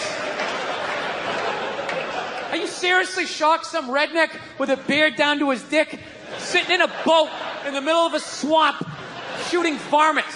Like, what did you think he thought? Did you think he had, like, some progressive ideas on same-sex marriage? Yeah. Didn't he think exactly what you thought? He thought, know what kills me too? That fucking kind of shit, that homophobic stuff, that all comes from the church, man. Doesn't that come from that shit? Well, there's something in there. I never read the book, all right? I tried to. They need to fucking update it, all right? They update iTunes every fucking 6 days. Can we update the language and make it a little more user-friendly for someone like me, right? No, that's where he gets all those fucking ideas. That Duck Dynasty guy, it's not his fault that he went to, he went to Sunday school in like 1949, you know? I think all of that shit comes from the church. They just fucking brainwash you. You know, don't clap. I don't read. Follow someone else. Okay, this interruption is brought to you by Annette, but she keeps calling me, and I was really listening to that comedian. So you better want something, Annette. She hung up. Damn it. I put on my headphones, I come over here to answer the call, and she hangs up. Call me, Eson. I would love to talk to you. All right, we're going to keep listening to Bill Burr then.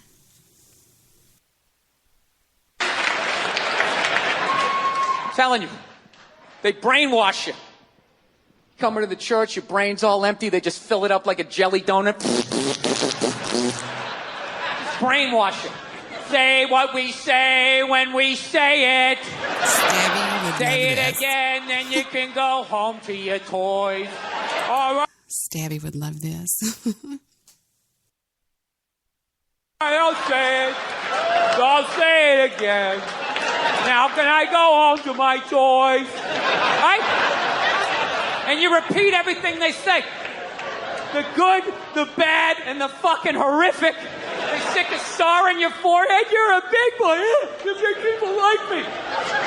You get on with your life. You go to college. You get a master's degree in English like this redneck dude had. He invents the new duck whistle or whatever the hell you call it. Right? Yours goes whack, whack. Mine goes whack, a fucking whack. Dude makes $1 zillion. Gets his own TV show. He's loving life. And out of nowhere, here comes that same question 60 years later from Sunday school, and he stands up like the Manchurian Candidate. Jesus likes hookers and lepers, doesn't like the queers. And everybody freaks the fuck out. And he's like, oh, that's what they said. And they're all dead. Oh, where'd everybody go? I thought I was a good boy. And you're just this scared old man getting yelled at in a boat. I don't understand why a group like GLAAD, right? I always forget, it's gay, lesbian, whatever the fuck it stands for, all right? Why do they go after the old guy in the boat? Why don't they go after the people writing the book, all right? Go, hey, could you please teareth outeth, those coupleth of a pages, right? They're not going to do that. That's the Vatican. They're their own city. They got a wall around their own city. They're brushing off cases of pedophilia like it's nothing. They're not taking their call. Oh, what happened? Really? Go fuck yourself. Click. They don't care. No, I learned a long time ago. Like, I think it's whatever you're into. But I don't know. I'm not into that religious stuff where. And this is why I actually walked away from my religion. I had to be honest with myself. One, I didn't like going to church every week, I just didn't. Part of it was I'm lazy. I don't like getting up on Sunday. And the other part was I already heard all the stories, okay? Heard it 3-4 times. The dude hasn't come back yet. We're just sort of mulching over the same shit here. I got it. Right? And then the other aspect was, I actually, I had to be honest with myself. I felt my religion made sense and everybody else's sounded stupid. I did. Look, I'm not talking about the basis of every religion. The basis of every religion makes sense. The 10 Commandments, right? Don't kill anybody. Don't touch my wife. That's my bike. Right? That all makes sense. Of which I think I've broken just about every commandment except for the 5th one. That's it. I haven't killed anybody yet. All right? But the murderous thoughts that I have sometimes, I think I could do it. Like when someone gets on a plane and they kick off their loafers and they're wearing those gold-toed like dress socks. They cross their feet at the ankles and they just start rubbing their feet together. Like I see the whole thing. See the whole thing. Wrapping that sock.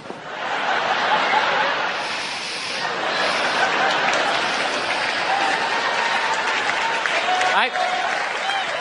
See the whole thing. So we'll see. Still early on, right? But just the stories of how we got here and where we're going and what happens after we die. Everybody else's religion sounded stupid, you know? Like I live out in Los Angeles. There's a bunch of Scientologists out there. And the first time I heard the story of Scientology, I was like, that is the dumbest shit I have ever heard in my life. Like, your guy's name is Ron. Ron. And he wasn't alive thousands of years ago, so you can hide a lot of it in the mystery. This guy was alive like 45, 50 years ago. He had a driver's license, social security number. There's like footage of him stubbing his toe. Motherfucker, right? And I don't know what happened. He was working at Denny's. He got sick of it. He's like, oh, I'll start a religion. Hey, everybody, there's a spaceship coming back. Everybody's getting sneakers. This is Tom Cruise. We're going to try to make you clear. Right? Now, look, I'm paraphrasing. To be fair to the Scientologists, I am paraphrasing. But that's essentially what they believe in. And I said that is the dumbest shit I ever heard, while simultaneously still kind of believing that a woman who never got fucked had a baby that walked on water, died, and came back 3 days later. So, yeah. That made total sense to me. So it just hit me one day. I was just like, well, why does that make sense and that shit doesn't, you know? They got a spaceship in theirs, you know? We had the space shuttle, you know, there's sneakers. There's a lot of shit I can relate to in this. Why does that sound so dumb to me? I don't know. You know what it is? You know, I think it's because I heard their story when I was an adult. I heard my story when I was like 4 years old, right? When I heard my story, there was still some fat fuck coming down the chimney giving me Christmas toys. If I lost a tooth, there was a fairy. There was an Easter bunny. Why wouldn't there be some bearded baby moonwalking across the lake? Throwing out bottomless buckets of shrimp or whatever he did. Of course that makes sense. But what happened was, as I got older, all of that stuff started to fall, right? Like, son, there's no fat fuck. It's your mother and I. Your mom's the tooth fairy. Rabbits don't have eggs. Her tits are fake. The NBA's fixed. Baker's a cunt. Most of your dreams won't come true. Right?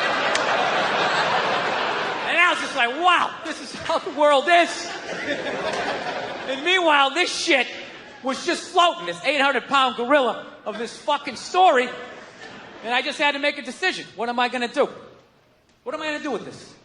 Am I going to cling to it, be that person, you know? That's very offensive to me and other Christians and become that douche, right? I mean, be like the casual Christian, right? With like, you know, some 1 foot on base and just, I kind of go a couple times a year and like, if my parents come to town, I act like I go all the time and I don't go anymore. Or my last option, which was basically just let go of the shit, you know? Just let go. Just let go of it like that creepy moment in curling, you know? You know that moment where the shooter, whatever you call him, is just sliding with that rock, right? Just, let me do this right, just slide. And you think he's along for the ride, the two of them, they're a team, and all of a sudden out of nowhere he just goes fucking... That rock just keeps going. And this dude just stops. That's what I did with my religion. I just let go of it. I didn't read a riot act to anybody. I just let go of it. And on the third day, he rose again in fulfillment of... I just floated away. So now it's like I'm in this weird place where I'm not in any religion right now. Unrestricted free agent. You know? I'd like to believe in something, so I've been going around asking people what their shit is, and I haven't been able to find anything. I'm trying to be open-minded. I was doing a gig in Helsinki, and over there, they're like Lutheran. And what they believe when you die, you're dead. And that's it. Dead. Like a pigeon, just laying there. Over. Blew my mind. I'm like, really? You're just dead like this? You don't... Like my religion was, you die and then you go up to get judged, right? God pops in the DVD of your life. Like, oh, I don't know about this right here. Mind explaining yourself? This might be the most arrogant thing I say all night, but I actually resent the fact that I'm going to get judged someday. Like, if that's true, that somebody's going to judge me, like, doesn't even make any sense. It's like, dude, you made me, so this is your fuck up, all right? Let's not try to turn this around on me, you know? Jesus Christ. You give me freedom of choice, you make whores, you have me suck at math, and you don't think this thing's going to go off the rails? Like, you set me up to fail, and now you got the balls to now question your own goddamn work. Dude, if I made a car, if I built a car and it didn't run, I wouldn't, like, burn it forever. You evil piece of shit, light it on fire. I wouldn't. I would troubleshoot. Is there gas in the engine? Is the battery charged? Anything beyond this, I got to get a real man to look at it. But I believe in you. I'll try and help you out. Yes. Like, my religion, it's nuts. It's fucking nuts. Like, my religion, like, the way I was brought up is like, you can make it to heaven, but like some of your family members possibly couldn't. Or some of your friends. It doesn't even make sense. Like, how am I supposed to enjoy heaven if that's the deal, right? Just sitting there waiting for my friends to show up like, Jesus Christ. What the hell are they? It's been like 150 years. They must have eaten a lot of Brussels sprouts or some shit. Doing some yoga, right? And then one day it just settles in that they didn't make it. And then what? I'm still going to enjoy heaven, right? Jesus coming walking over like, hey, how's it going, everybody? Is this great? Isn't this great? Yeah, dude, it'd be even better if 4 of my family members and friends weren't burning for fucking ever. Kind of hard to enjoy heaven. Like, will you just keep thinking of that there, J-Star? What do you think? Hey, dude, I didn't ask you to come over. You came walking over, you big dumb sandals. Hey, how's you going over here? Why did you come over here? I don't give a... Dude, tell your dad. I don't give a fuck. I'm already in here. What, are you going to kick me out afterwards? Yeah, go fuck yourself. I knew he was going to be like that. I knew it. The boss's son is the worst. Fucking sense of entitlement. So they believe when you die, you're dead. And I was like, well, so you're just dead. Like, how do you wrap your head around not existing? I couldn't get my head around it. He goes, well, you know, like before, when you were born, do you remember that? And I was like, no. And the guy's like, it's just like that. I'm like, not only does that make sense, that is absolutely terrifying. Dude, I gotta be honest, I hate how scared I'm getting as I get older. I'm developing all these new fears. Like, I have a fear of flying now. I never had a fear of it. It's not straight across the board flying. I don't like small planes all of a sudden. I just don't like them. It has nothing to do with the plane. I believe in the planes. Okay? I just don't believe in the pilots. Because you know why? I don't think the airline does either. Which is why that dude is flying that little plane. The airline was basically like, all right, we'll give you like 28 people. See how you do. You know? You fly them out, you land, you bring another 28 back. We'll let you do this for a while. Do this for a while. We don't get any complaints. No up and down, no, none of that shit. We'll move you up to 35 people, and then one day you'll be in a jet. Woo, we're going a little faster, right? Big planes, you get in the fucking pilot that knows what he's doing. He's probably fought in a war. He's used to getting shot at. He can't bring this bus in. It's a joke, right? Bunch of people whining in the back. Hey, my headphones don't work. He doesn't give a fuck, right? He's up there sleeping. He's trying to make something happen. He's so goddamn bored. That's a stud up there, right? So one time I'm flying into Albany, New York, okay? A city that nobody really goes to. So I'm on a smaller plane. And everything's going great. All of a sudden, out of nowhere, we hit this turbulence. Just... right? And it stops. And everybody looks around like laughing nervously like, oh.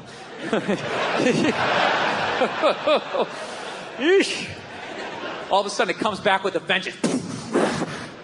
You can literally hear like the metal the plane's made out of, like. All of a sudden this dude, like 3 rows back, starts making like these bitchy noises like, woo, woo, woo, woo, woo. I'm not gonna lie, I have never been so fucking scared in my entire life. Dude, that noise is acceptable out of a female or a child. To turn around and see a 37-year-old mustachioed male going, woo, woo, woo. Dude, the hair was standing up on my arms. I'm praying to a higher power. I don't even believe in the shit. I just wish I had the balls to turn around and be like, dude, would you shut the fuck up? Jesus Christ, be a man. Push it down. Push it down. Deny your feelings. Act like you have answers. Do some man shit right now. Do some man shit. Jesus Christ. You know, you think I'm not up here thinking, I am. But how does that help us for me to join you and turn this fuselage into a haunted house? You know? You know what kills me? What absolutely kills me is some woman is going to fall in love with this guy, marry him, and make half fucking kids. And you know what? We become weaker as a species. We do. You remember back in the day when you watched the Discovery Channel? It was about animals. Now they build cars, but it used to be about animals, right? Now it's all car stuff. Looking forward to getting that carburetor today, and then the carburetor didn't fit. What do you mean the carburetor doesn't fit? Carburetor doesn't fit. Dad's gonna be mad. How come the fucking carburetor doesn't fit? I just done my fucking Thursday. Yeah, there's never enough time to build the car. It's so fucking stupid. We gotta have this bus done by Thursday. Or else what? The guy doesn't want it anymore? All right? You'll get the thing when we finish it, okay? This is a safety issue. You want brakes on it? Then go get yourself some fucking lunch. So, before, they used to just be animals. And this is what I noticed. Everything from a lion all the way down to an insect. Okay? If you had one drop of bitchy blood in you, none of the females would fuck you. That was it. Your life was over. Your life was over.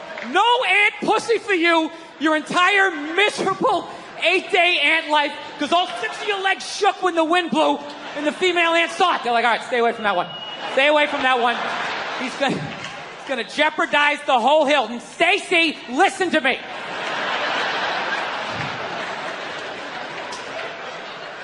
Yeah. Human beings have empathy. Some woman will fall in love. Well, he's nice. He wears this sweater. He likes to bake. You know. He lets me finish my stories. Which is all great qualities. Okay? But you gotta know, when you shack up with a guy like that, you're rolling the dice. You're rolling the dice that fucking axe murderer is gonna pick the next house over. Because God forbid he picks your goddamn house. This is the dude who has your back, who's gonna be screaming louder and higher than you when this guy comes through the fucking door. And you're gonna turn around and all you're gonna see is his cowardly feet going out the kitchen window. I don't know, man. That's risky. You know, reality, I'm being too hard on that guy, you know? Yeah, I am. Because I was just as scared as he was. Except I didn't scream out like he did. And that's simple. The simple reason was this dude, he was hugged too much as a child. Having people go, how was your day? What's wrong? And all of that shit, you know? That's why I came down here, man. I'm telling you. I came out here to tell you guys, you got to stop hugging your children. You know? You are ruining this country. Now, you can hug your daughters. You got to do that. You got to do that. Hug those hooker shoes right out of them. Let them know that you're a good man and to find another man like you. You got to do that. But your son, you can hug him a little bit, but every 3-4, you got to fucking knock him down, right? Come on, it didn't hurt. Get up.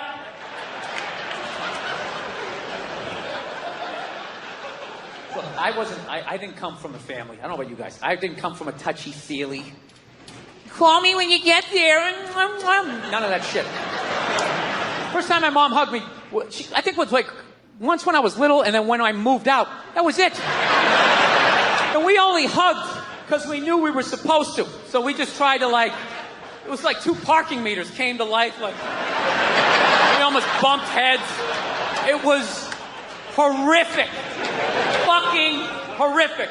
You know, to this day, sometimes I drive down the street and I think about that hug, and it's just it's so awful, I have to shout the memory out of my head.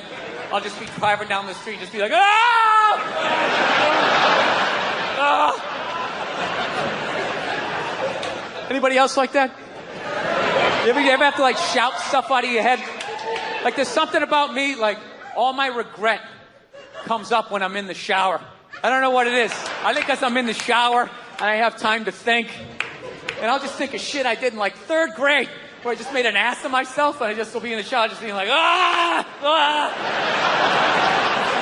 And my wife's always just like, is everything okay in there? And I'll just be like, yeah, just accidentally turn on the hot water. Turn it on too much. Every day?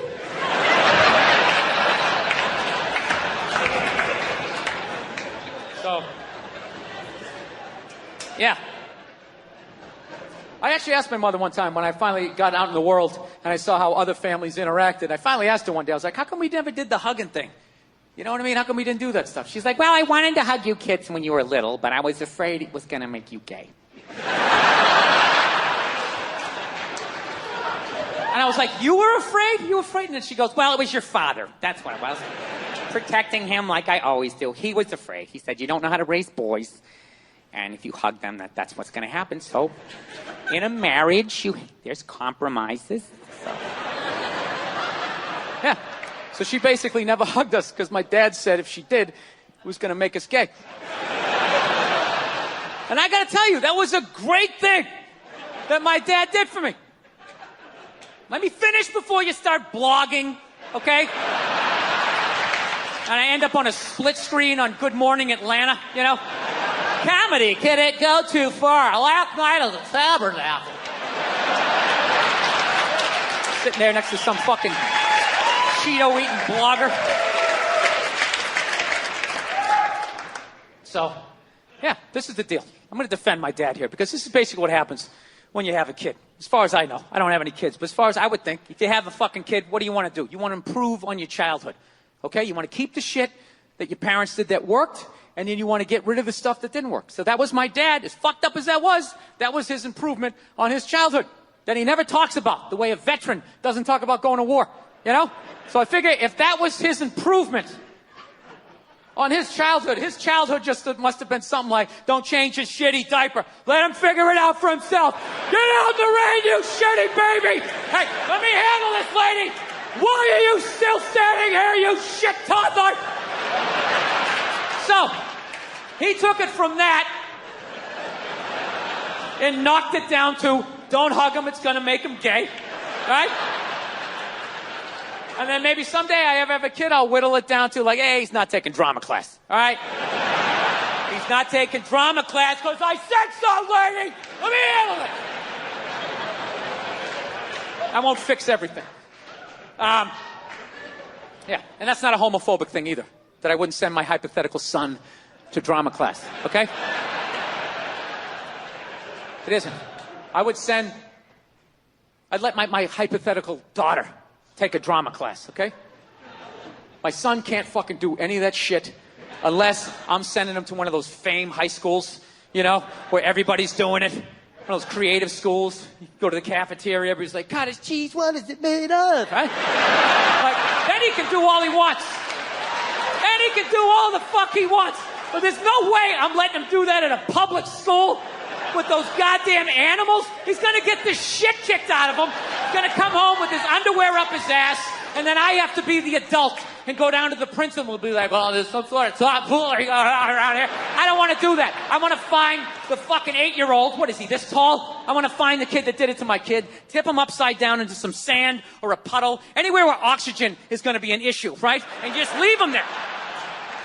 Right? And you wait till that one leg just starts shaking so you know he's down to his last breath.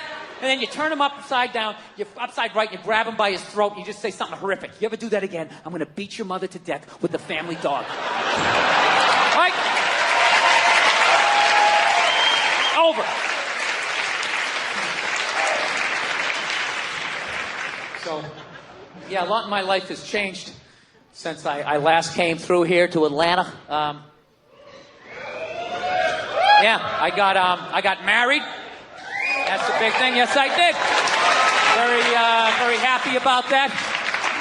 I'm very happy that because it was starting to get weird, you know? It's like 45 years old. Oh, my girlfriend. Yeah, we're going to go out and get some pop, you know? Going to parties. It was just weird. Because I hang out with people my age, you know, and they all got married. They all had kids. And I just couldn't contribute when people were standing around talking about marriages and kids, you know? I feel like a little kid. They're sitting there going like, oh, the superintendent of the mayoral candidate will be bi-coastal, bipartisan with the Middle Eastern crisis. It's an advanced learning program. The deadline's May 11th. You have to stop the bullying with the superintendent of the mayoral candidate. And the conversation would come around to me. I felt like I was like 8 years old. I'd just be like, did anybody see the YouTube video where the raccoon stole the cat's food and the cat was scratching him and the raccoon didn't care? He just came in like this, like George Foreman. And then he reached out, he had hands. All of a sudden he had hands. I didn't know they had hands. He scooped it up and he ran away on paws. Do you guys know they had hands? Yeah. So now I'm married. So the next move is you're supposed to have a kid, which I would love to do, but I'm 46 years old. I'm just thinking it's too fucking late, you know? Come on, man. I'm going to have a kid. I'm going to die of natural causes when the kid's in 5th grade, right? Throwing him a Frisbee. We used to use these in the 70s. Do a face plant. My kid's standing there. Mom, Dad's sleeping again.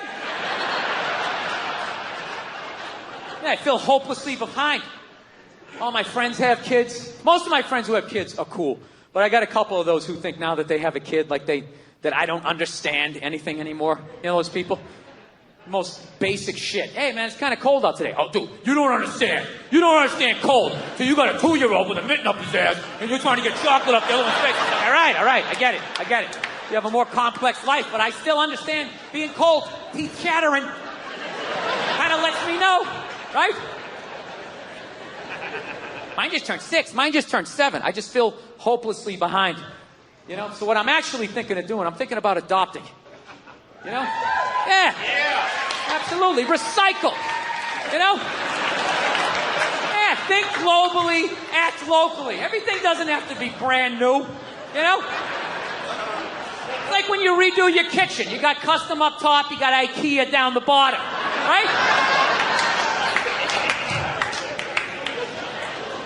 I'd love to adopt. It's a great thing to do. But if I do it, I'm not telling any of my friends.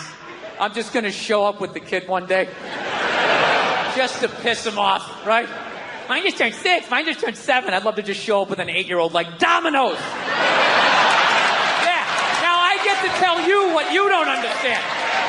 7-year-old, where do they turn 8? 8 is such a funny age. Terrible, too. Try the instant 8s when just bam, they're just there like... Well, their issues. Dude, I should do it, though. I should adopt. I think it's a great thing to do. And I already know what I want to get.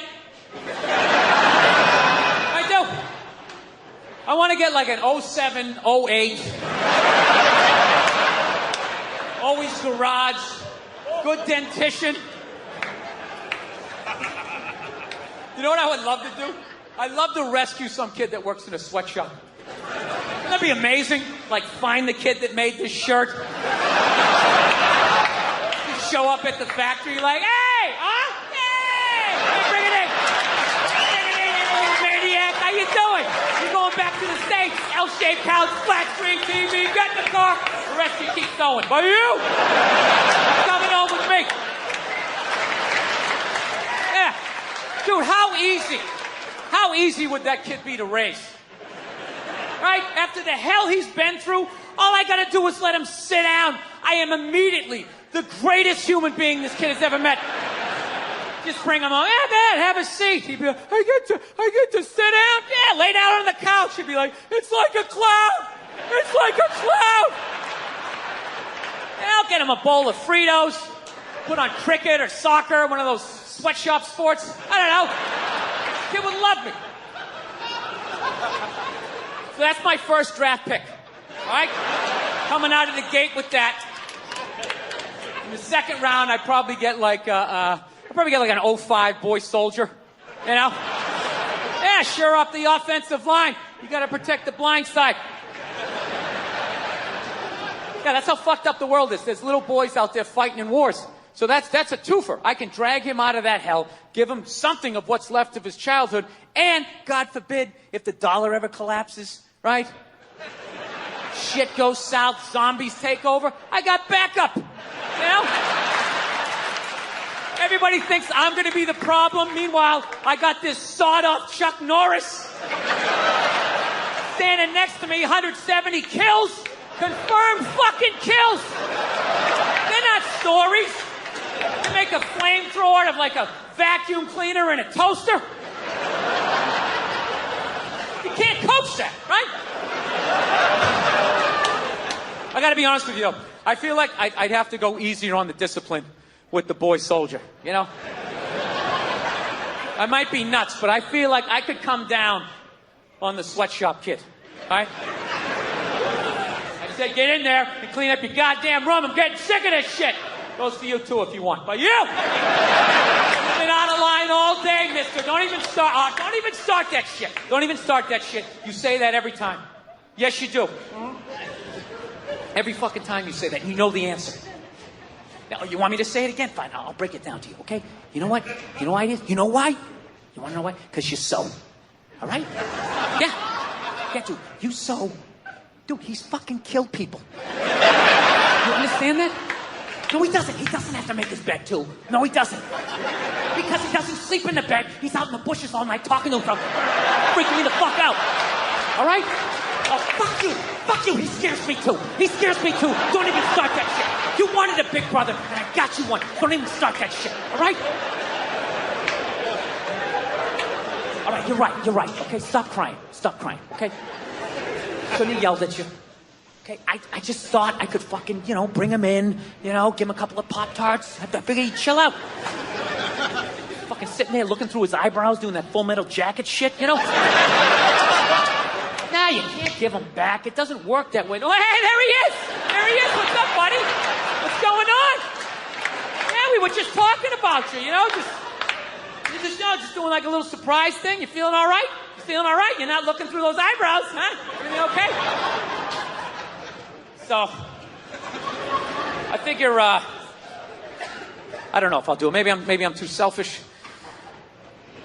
I have no ideas. Dude, I'm all over the fucking map. Do you know what I want to do right now? I actually want to learn how to fly a helicopter, man. I do. That's my latest thing. Oh, you know why it is? It's because I live in Los Angeles. Yeah. And it's an absolute clusterfuck. When you go into land in that city, just look out the window and just look at the complete lack of planning. There's not even zoning laws. They'll build like a skyscraper next to a house, next to a gun range, and then there's like a fucking daycare center, right? The city doesn't even work, even when everything else works. So God forbid the dollar collapses or some crazy shit happens. Where are you going to go in a city like that? So you guys are all right out here in Atlanta, You're all right. I don't know, maybe in Atlanta might be crazy. You're on the outskirts, you're fine. You're fine. You don't live in a desert. You slam your face in a bird bath. You're cool, right? Drink that water for a good 30 days. LA, there's nowhere to go. That's why I love the helicopter. Dude, the helicopter is the ultimate fuck this, I'm out vehicle. All you gotta do is assess the situation. Zombie coming up the street? Fuck this. This looks safe. You just land. You can sit there hovering. Just sit there in a hover, watching everybody getting killed. Sitting up there eating cheese and crackers with the red stick, you know? Yeah, so I told my wife I want to fly a helicopter, and she's just like, yeah, no. Which I know that came from a place of love, but it still kind of annoyed me, right? Just that she said that shit, like then I was just going to be like, oh, all right. Thought I was going to get to do that, but you said no, so there goes that. Hey, what other dreams aren't I going to get to achieve? You're like, do you already know, or do you wait for me to ask? Yeah. I'm still going to do it. I'm just not going to tell her. I'm just going to go out and do it, pass the goddamn class, and when I get my license, I'm not going to tell her. I'm just going to go out, and I'm going to buy a white silk scarf, and I'm just going to hang it by a nail in the living room. She's just going to be like, what is that? What is that for? What is that? What does that mean? Yeah, someday you'll see. Someday you'll see. The shit hits the fan, and you're freaking the fuck out, and I'm taking branches off some unforeseen helicopter. What is that? Shut the fuck up and get in! Scarf on. Right? Oh. You guys think I'm bullshitting. I'm not. I'm serious. I'm 100% in on this. And ever since I got into it, I'm seeing helicopters everywhere. I never realized how many helicopters there were. Driving down the street like Henry Hill, looking up at them, you know? Doing key bumps and shit. They're acting. Swear to God. I'm seeing stories about them. It's just like that old advertising anecdote, you know, when someone's like, I never realized how many commercials there were out there until I needed a mattress. And then all of a sudden, they were all over the place. And then I bought a mattress, and then it all went away. It's the same shit. I saw this story down in Orange County, right? Down in Orange County, California. This guy gave helicopter tours for 30 years. 30 years without incident. Hands the business off to his son. The American dream. I built it up for 30 years. Here you go, son. Make the family and the family name proud. All right, Dad, I love you. Right? This poor kid, 5 days in. He's supposed to give a tour to a couple. Only the dude shows up. The kid thought it was weird, but he's like, I need the money. I got to give him a tour. Right? So he takes this guy up. 10 minutes into the tour, the dude fucking jumped out. Yeah. 5 days in. 5 days in from the balloons and the cake. We love you, son. Keep the family tree going. The tradition alive. 5 fucking days later, this kid, he probably barely had the speech down. Just sitting there flying the helicopter. All right, if you look out the left side of the aircraft, that's Orange County. There's over 27 miles of beaches. Put your seatbelt back on. 27 miles of beaches. Was established as a county in 1903. Sir, please don't open the door. Sir, what are you doing? Sir, no, don't! What the fuck? What the fuck? Oh my God! Oh my God! Oh my God! What the fuck? What the fuck? Fuck! Air traffic control. I don't know who's on this frequency, but you really need some kind of fucking helicopter. 5 days in. So I read further into the story. Turns out the guy who jumped out, he was 61 years old, terminally ill. He was in pain every day. They couldn't figure out what was wrong with him, and he had had enough. At that point, that guy immediately became a hero in my world, right? You know what I love about him? Not only did he make the decision, he didn't go out like some pussy, right? Handful of pills, watching a romantic comedy, wrapped in an Afghan that Nana made. Fuck that. This guy went out like a man. Take me up in a chopper. I'm looking at the land I love, and then I'm jumping out like a superhero. I loved it. Yeah. This guy should have been wearing a fucking cape. I can't imagine how elated he must have been on that helicopter ride up after finally, just taking back control of his life. Like, fuck you, disease. I decide. Ripping tubes out, gets a burger, shotguns a beer. Take me up in the chop. He probably had his fucking foot on the dashboard. You know, he's not even listening to this guy giving the tour, right?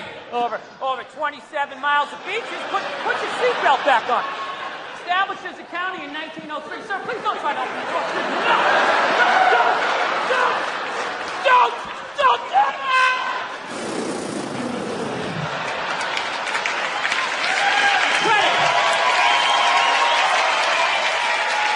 But here's the thing. I left out one small thing. There is one small thing. The guy fucking lived. Yeah, they were out over the ocean, 500 feet up. You'd think that would be enough. So I'm thinking he must have gone in like Greg Louganis, like no splash. But witnesses said it looked like a dummy was falling out of the air. So that sounds like a hell of an impact. I think he accidentally did the most epic 500-foot belly flop in the history of jumping out of a helicopter, you know? But that didn't change what he was trying to do. Where his heart was, I still love this guy. I just feel bad for him. Just on the way down, he's got to be thinking, 3 more seconds of pain, 2 more seconds. Wow!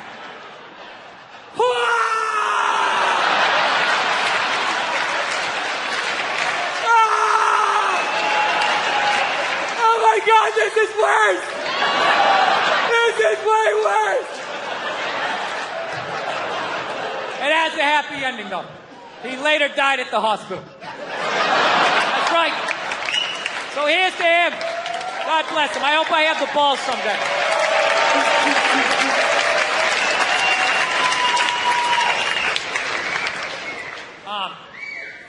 So, where do you go from there? Well,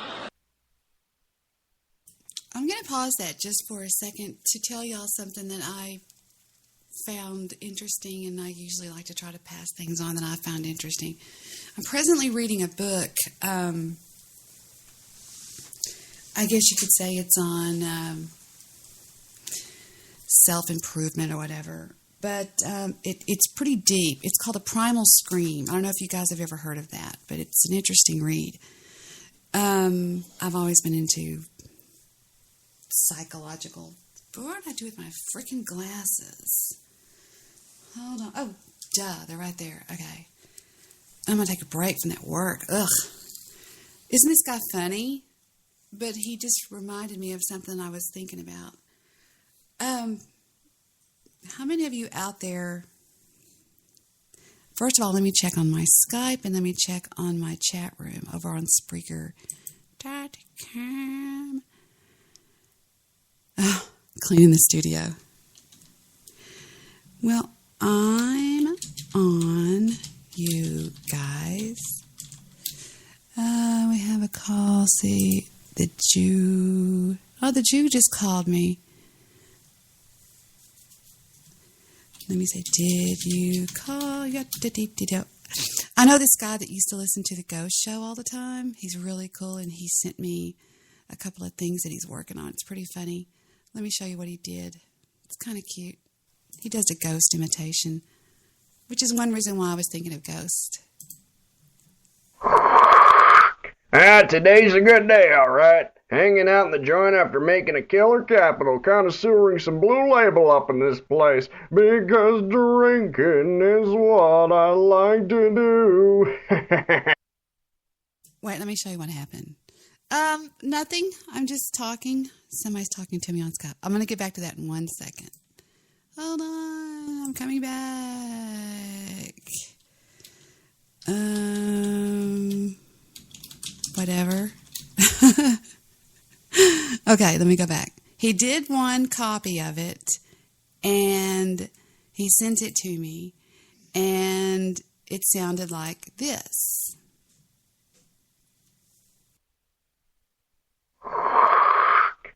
Today's a good day, all right. Hanging out in the joint after making a killer capital, connoisseuring some Blue Label up in this place, because drinking is what I like to do. Great, my phone's going off. Wonder if the wife's calling.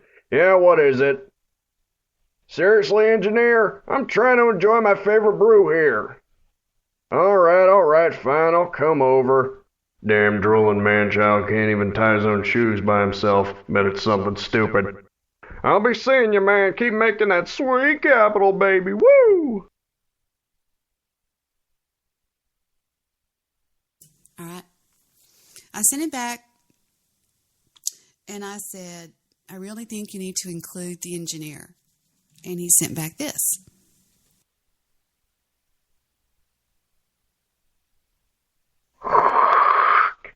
Today's a good day, all right. Hanging out in the joint after making a killer capital, connoisseuring some blue label up in this place, because drinking is what I like to do.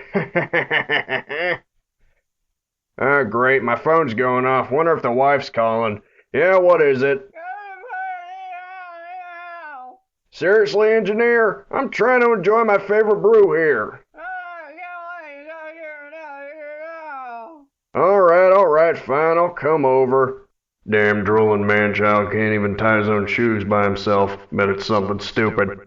I'll be seeing you, man. Keep making that sweet capital, baby. Woo! Ghost had a huge impact on a lot of lives. Not so much my life or your life, but a lot of the younger guys that listen to Ghost. He really made a big impact on their lives. And I mean that too. They listened to him religiously. Why can't I hear myself in my headphones? Victor, do I sound like I'm over modding? Let me go check. Oh, Jesus Christ. He's standing behind me. He's like a ghost. Jesus Christ. Do I sound like I'm over modding, Victor? Mic check. Mic check. Mic check. Hello? Let me know. Hello. Do you hear me or not? Vic is such a doorknob. What? You sound fine. Okay. I mean, he really did have he had a big impact on a lot of kids' lives. And I gotta get plank seat. Thank you. What I mean by that is there were a lot of kids out there that ranged anywhere from 18, 19, 20 that religiously listened to this man every day. And I kind of connect that with this book that I'm reading. I'm reading this book called The Primal Scream. I'm sorry. Victor's in here digging around. Honey, does anybody want Vic? And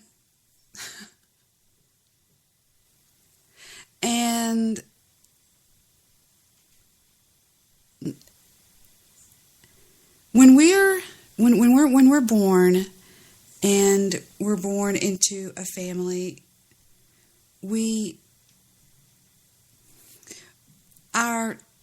how we turn out in life as adults, and I'm sure Jewish producer would agree with me on this, is based primarily on the attention and support and love that we receive from our parents. Okay? That's where actual chemicals are Vic? Yeah. Are you through looking for it? I just get the heebie-jeebies when there's somebody behind me and I'm trying to talk and it's just weird or something. I just can't do it. It's like, you know what I mean? Maybe that's stage fright or something. I don't know what it is.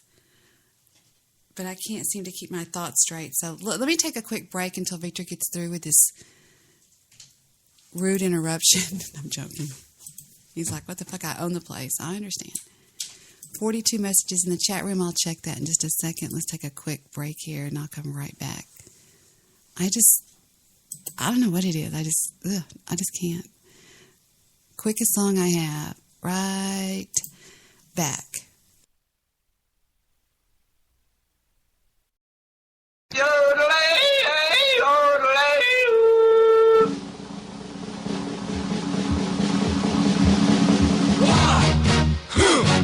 Yeah. What is it good for? Absolutely nothing. Yeah. What is it good for? Absolutely nothing. Say it again, y'all. Look out. What is it good for? Absolutely to me. Oh, I despise. 'Cause it means destruction of this life. War means tears to thousands of mothers die when their sons go off to fight and lose their lives. I said war. Good God, y'all. What is it good for? Absolutely. Get sad again. War. What is it good for? Absolutely.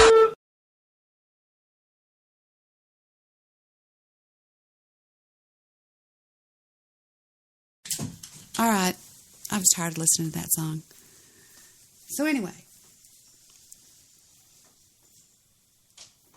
Thank you. God, it drives me crazy. When we're a child and we are born into a family, this is what I've learned from this book. I was just going to pass some of this on to you guys.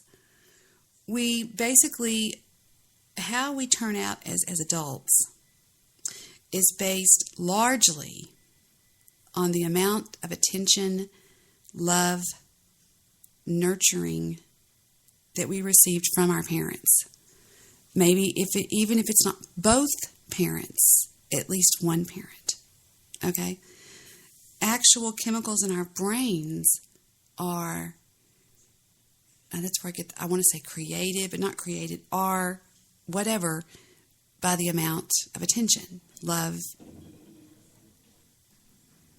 Now he's making a bunch of freaking noise. In our childhood. People that do not receive enough of that, of the nurturing and the attention, we as in us, we develop ways to get attention. Okay? It's either in the form, we do what is called me plus. Okay? Me plus means that we were not loved, nurtured just by being us. We had to add something on to that. We either became very intelligent. I mean, not very intelligent. We either tried our best to make straight A's all the time, or we became a superstar at athletics, or we became funny. We became very, very pretty. We had to try to get, and I'm not talking about me in particular, I'm just talking about everybody. People have to develop ways in they call that the me plus theory. Some people are loved just for being them. Well, when we carry that into our adulthood, it carries right in, just lickety-split, no problem. And we have developed dopamine and serotonin chemicals in our brains by receiving what we need. If we did not receive that, if you did not receive that, if somebody didn't receive that, then that's where addiction comes from, drug addiction. That's where alcoholism comes from. And then what I mean by that and what I understand by reading this book, which is really, really, really neat, the first time you experience, say, a high off of something, you are not like normal people. We're not like normal people. What I mean is, if 100 is perfect on a graph, okay, people that do a drug can go way up to 125, 130, 150, and then come back down. If you start off down at 50 or 35, you do the drug, you come up to feel normal. And you go, wow, that's excellent. For the first time in your life, you've actually felt what it felt like to be pain-free, maybe to be whatever. And that is where the want to go back to that comes from. This can even be anything. It can be sex. It can be whatever, okay? That is directly related to the fact that we were not, quote unquote, hugged enough. That's where you get the common phrase, you didn't receive enough hugs, or you weren't hugged enough, okay? And I just found that to be the most interesting. It never really clicked with me about people. And I think that it's interesting that you can go throughout your life and you can find those people. And you can think to yourself in your own mind, they weren't hugged enough or whatever. I mean, that sounds kind of stupid. It can't, they weren't hugged enough. Well, and it's been sort of it's been used in a lot of jokes, okay? But it's really true. So how do you fix that, you might say? Well, you cannot fix it with drugs. You cannot fix it with people. You cannot fix it. You have to fix it within yourself. Okay? And that's kind of where that's kind of where I'm at right now. But I'm kind of like you guys. I like to sneak ahead in a book and peek ahead. There's a psychologist out of Canada that believes that within all of us there's a primal scream, and it's the urge to just just get so upset, and that's really as far as I've got so far. I'm sorry, y'all know I'm a clodhead. I'm sorry, I just kind of just took you out there and just dropped you, but it's the most fascinating, one of the most fascinating reads I've ever read, to be honest with you. Let me tell you guys about it because it's way over there and I don't want to go get it. It's by, I'll show you. And actually, there's Primal Scream Therapy. There's a band called Primal Scream. And I have no idea what the therapy would be like. That would be amazing, probably. And it is by, Arthur Janoff. This guy was like, this is an older book, and this guy is long gone, all right? Let me tell you what it's about, just to give you guys a little, this is really good. I think you should try to pick this up sometimes. The Primal Scream, Janoff describes the experiences he had with 63 patients during his first 18 months, in 1967, discovering and practicing primal therapy. He claims it is a 100% cure rate. The Primal Scream has been called incredibly popular. It was read by tens of thousands of Americans and brought Janoff fame and popular success. This inspired many therapists who had not met Janoff to start offering imitation primal therapy and led to the proliferation of programs offering happiness through radical personal transformation. Now, I know a lot of you out there are perfect people. You have no problems in the world. You were raised, like I say, on Walton Mountain, but some of us weren't. And, I like to think that there's times that we help each other. You guys help me, and sometimes I like to think I help you guys. So I'm going to keep reading this book. Sorry to be such a dope here. I'm going to keep reading this book, and I'm going to bring this to you guys over the next week or so because it's really amazing. So there you go. Let's get back to our Bill Burr. I'm sorry you feel that way. It's almost over. This is the really funny part. As I mentioned last time I came through town, I wanted to get a gun. Yeah, I do. Yeah.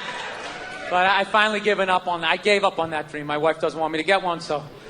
Yeah, she didn't want to. You gotta pick your fucking battles. I'm gonna learn how to fly a helicopter on the sly. I can't fucking have some 357 hanging around. I'm doing whatever I want, all right? When I say go, eat it, right? Can't be that person. No, it bums me out, because all I wanted to do was just I just want to get a 22. That's all I wanted. Perfect gun for home protection. 22 caliber. You laughing at that, sir? That's not enough? I don't know. I'm down south. What do you think? That's not enough, right? You want shotgun, right? 44. You guys are out of your minds. You're out of your fucking minds. Let me ask you, all you gun guys, right, who are going to make fun if I had a 22? What's with your 22, that little queer gun? Do you keep it between your buttocks? Is that the holster? Is that what you do with your gay little gun? Yeah, you need a big gun. All you fucking guys. Let me ask you this, all you guys with your guns. Have you ever shot the fucking thing without earplugs? You've ever done that? Or you're like most people. You take it down to the gun range, you put your earplugs in, put your headset on, take it out of the briefcase. You got your little yellow tinted fucking glasses, right? You look at your spread or whatever, and then you put it back in there, right? You ever shot that thing without fucking earplugs? Because that's what's going to happen when that intruder comes in. You're not going to have time to be, hang on a second, let me just put... Yeah, you're not going to have time. Dude, I shot a 5-shot 38 one time without earplugs. Okay, I see, that makes me feel so good. Somebody just messaged me that's not even in my chat room and said, what was the name of that book again? See? There's people that listen that don't even come around my chat room, and I forgot to check on my chat room. So let's get back. As soon as this is over, we'll go check the chat and see what's going on over there. Oh, and the name is The Primal Scream. It's by author Genov. It looks like Janov. It is, and it's the type of read that anybody can read, because he just goes case to case to case, and it's so interesting, and you're just like, oh my God, that sounds like me. Oh my God, that sounds like me. And it's just amazing because unless you were raised in this perfect world, because so many people, and what reminded me of it is when this comedian was talking about hugs. Remember when he was talking about, getting the used kids? Just really goofy guy, but that's what reminded me of it. I was landscaping this guy's yard, right? He comes out at the end of the job. He goes, hey, I got this 5-shot 38. You want to go down the street? There's a burned out car. Maybe we can take a couple shots or whatever, You know what's funny? Every other state is fucking dying laughing at this point in the joke because it's so goddamn ridiculous until I get down to the South. And you guys just sit here staring at me like, all right, so what happened? Pretty standard. I thought this was going to be a comedy show. What you're reading from your journal? I don't understand what it's not a real compelling story. I'm mowing a fucking lawn and a stranger comes out with a weapon and says, let's shoot it at a burned out car. Okay? Jesus Christ, can we agree on that? So I'm like, all right, let's do it. Fuck it. So I go down there. Never shot a gun before. I bring the gun up. I point it at the car. I pull the trigger. I saw the muzzle flash. I felt a kick. I never heard the gun. I pulled the trigger. All I just heard was,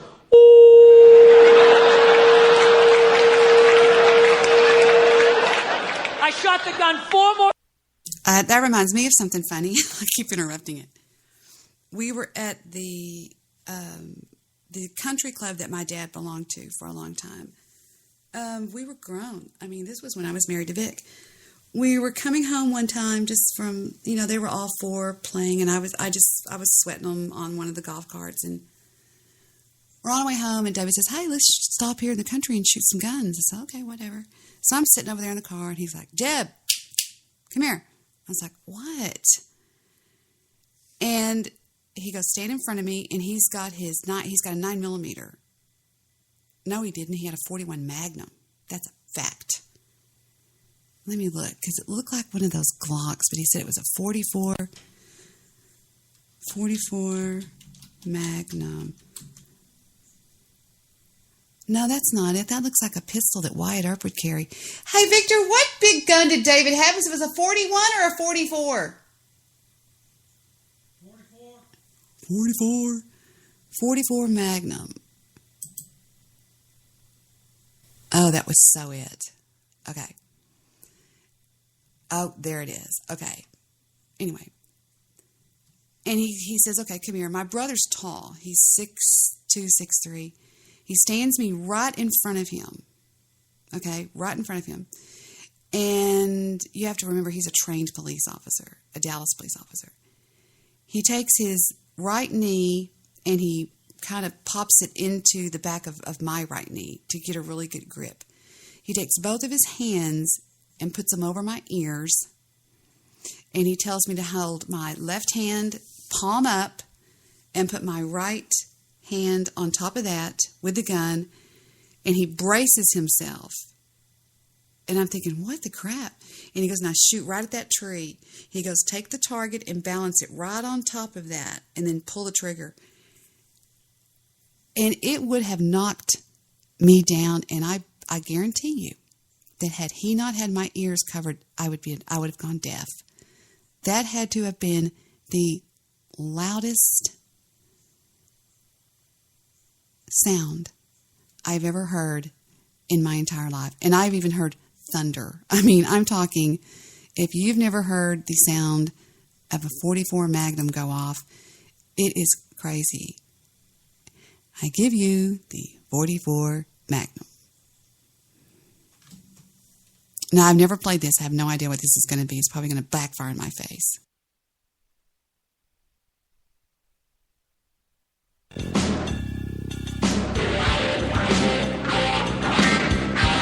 .44 Magnum. 44? 44 Magnum. You told me 45. No, I did not. I said you shot my 45. Oh. It's a Ruger Red Hawk. Okay, well... It's Dirty Harry stuff. Except for he used a Smith & Wesson. And I just see my Uncle Bob shoot this, and it looked like bombs coming out of the little tunnel. Okay, so this is serious stuff. Serious stuff. Serious stuff. Oh my god. Fire at will, the 44 Magnum. Yeah, shoot at steel. Oh shit. Excuse my language. Oh, this is like getting me ready for a marathon right now.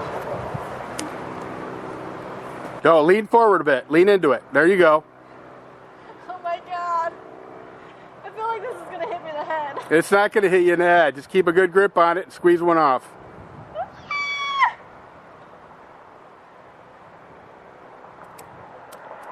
Up.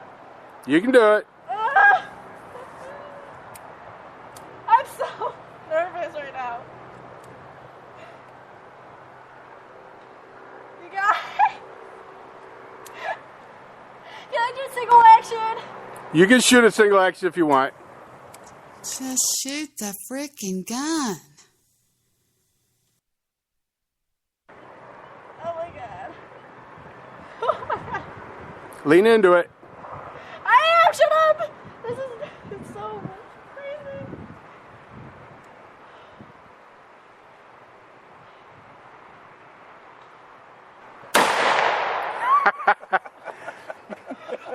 Five more to go, Krista Blade.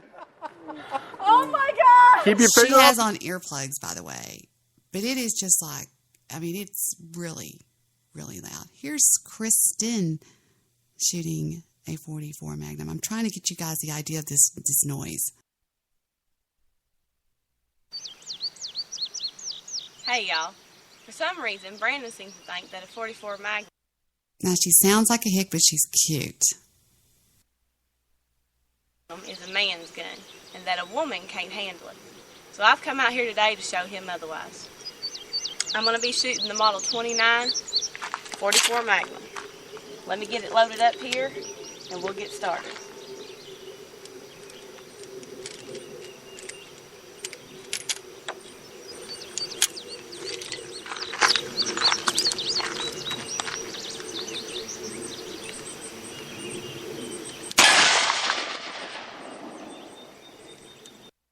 Okay, now she's out in the country. Did you hear the echo? Imagine being right next to that. She's got on earplugs too, I think.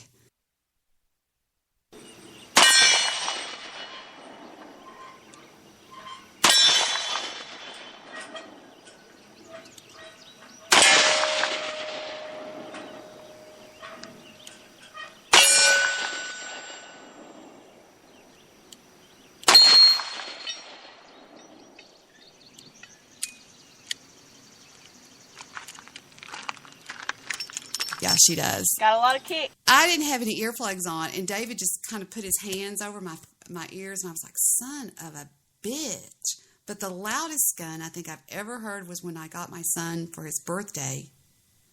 He wanted a... What is that rifle Stephen wanted? AK-47? No, not the AK-47. The shot... You know, it was like a... it was 30-06, is that right? I don't know. Well, did he have a 30-06? No. Yes, he did. I don't think so. Yes, he did. Oh, okay. Well, he did. Remember a 30-06? And he was shot it out of his window into the forest? Well, you didn't tell me about it. Well, anyway, yes, he had a 30-06. I'll call him and ask him. I have no idea how you look up a 30-aught. I don't know what that is. AUGHT 30-06. When he shot that out of his window, I was like, son of a... Here, that's exactly what he had. Let's listen to this one. I have no idea why I'm doing this. Where do you Hey, look? go in and out until the whole scope is big.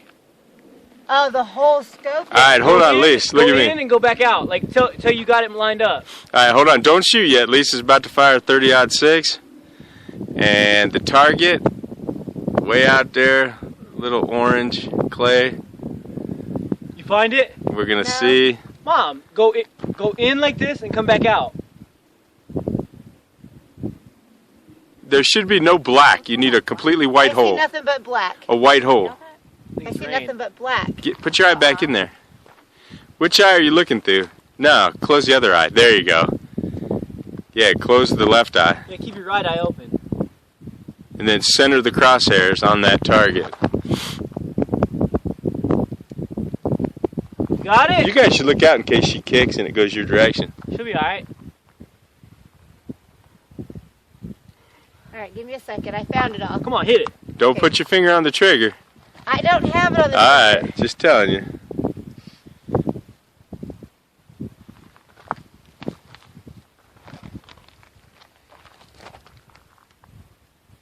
I'm scared. Just put it right. It Just so doesn't y'all know, kick that I hard. never did this. I walked right up. David said, here it is. I went boom, bow, pow. I mean, this is bullshit. Hard, babe.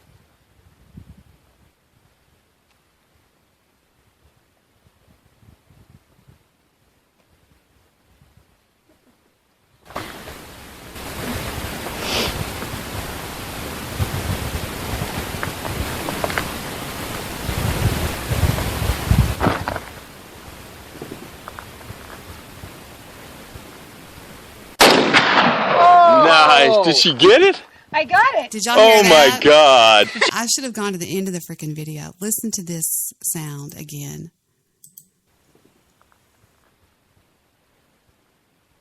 Nice. Did she get it? I Did you got hear it. that? Oh, my- Did you hear that? That is crazy. Audrey, you're right. There's two primal screams. I have the new primal scream. You're right. There is an older one and a newer one. I had the new one, and it's amazing. It is amazing. Let me make sure. Oh, no. The new primal scream. Yes, that's what I have. The one published in 1991. There's two of them. One of them went out in 74. Is that right? Let me see. Let me make sure, because I really, if you're interested, I guarantee you're going to go, wow. Okay, mine. Stop it. I don't want to sign. Okay, I'm going to log in to goodreads.com. Okay. I first read this book in 1974. I still have it, a paperback held together with rubber bands and kept in a Ziploc bag. This easy-to-understand book not only saved my life, but it gave me invaluable insight into human behavior. I never met my father or had a conversation with him until I was 29. My mother was an alcoholic. I have no memory of ever being held by her or acknowledged by her in a loving way, verbally or visually. I experienced torture at age 2, before being left in a Texas orphanage in 1955, where I was further tortured and witnessed routine ritual torture in the form of arena beatings. Not having the money for primal therapy, I practiced the theories in this book throughout my life, and I have spent many times what primal therapy would have cost on conventional therapy, pharmaceuticals, and mood supplements. How doesn't matter, but in July of 2013, I gained access to a memory of myself as a terrified infant gasping for breath as I was being drowned. I never knew such fear was even possible. Suicidal ideation soon followed. Thanks to what I had learned from Janov's book, I realized what was happening, called a crisis line, and I got help through the VA. I was reborn, a happier, less angry, more sensitive, settled, and accepting person, and came to realize that my previous 68 years had been lived in a semi-conscious state. There's no getting around it. The path to healing from childhood trauma leads to a hall of pain and tears. Pain is a messenger, but to learn from it, you must feel it. To feel pain, resisting the reflex to withdraw from pain. How many of us will not naturally try to avoid pain? But herein lies the root. Feel it to heal it. Repressed feelings exert a force which, if not released through feeling, will manifest physiological as illness, autoimmune deficiency diseases such as lupus, addictions, food sensitivities. Getting directions to heal it. Shut up. I hate that thing. Go away. Don't talk. Food sensitivities, diabetes, depression, anxiety. Remember the Fran filter commercial, pay me now or pay me later? Thank you, Dr. Janet, for my life, and I mean it. Another person writes, this was hot shit, especially when John Lennon experienced it. I was very much moved by this book. Ever since I was a young child, I have been fascinated by psychology and psychological methods. So this take on the subject enthralled me. My mother suffered from repressed anger, to which she is now receiving counseling. But I have told her to simply read this book. This book covers everything from lust to acting like a child, why we do it, and how we can solve our own problems without paying a fortune for therapy. Well worth anyone interested in figuring out. Either if you think you're perfect and you don't need it, then read it to understand everybody else, all the rest of us, because I haven't met a perfect person yet. I'm still looking. And basically, it's how you deal with pain. That's what it's about.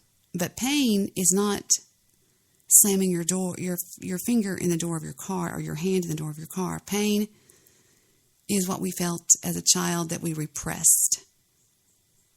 And I call that the backpack theory. We put everything in the backpack theory. The Primal Scream by Arthur Janev. And yes, I did. I got the 91 edition. Adritio. All right, I'm going to go check on my chat room, which everybody knows I hate my chat room. The reason I hate my chat room is basically I've never had a very good experience with it. And Phil Hendry always told me not to deal with it because it's really there for the listeners. And if I engage in it, then it just sort of, I don't know, but I disagree. If there's anything worth talking about, we'll talk about it. Stabby says, baby, you can drive my car. Ghost is basically your daddy. Ghost is my daddy. No. Not much going on in the chat room. So we'll just keep on moving along. 84 entries, but I don't know. I like chatting on my Debbie Daily, what's it called, application that I have.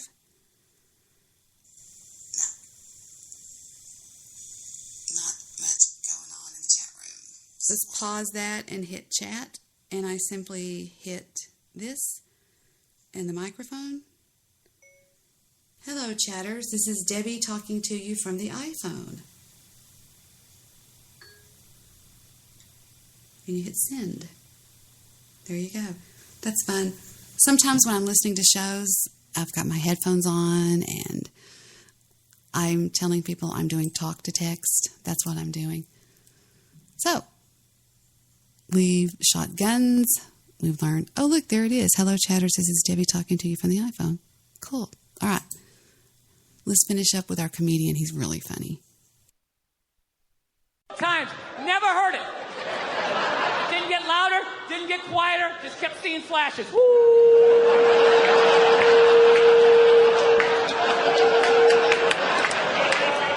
All right? So let's take one of your fucking guns, all right? Let's just say, for the sake of argument, All right, you got that thing sitting on a nightstand, loaded. Right? For God's sakes, tell me you have it there. Don't be one of these people that has, like, the gun here and the bullets there. You got the thing fucking loaded, ready to go. 3, 4 o'clock in the morning. This is when the psycho's coming in, too, right? That's when they come in. 3, 4 o'clock in the morning. Okay, they don't come by at, like, 6:30 at night as you're cutting into a pork chop.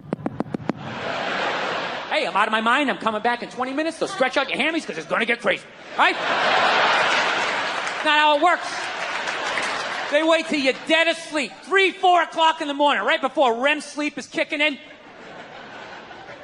So let's just say, for the sake of argument, all you gun guys, you got your thing loaded, right? Your piece, right? Right there, loaded for bear. You're lying there, you know, same scenario, right? One leg under the covers, one without, shirt. 4 o'clock in the morning, you just...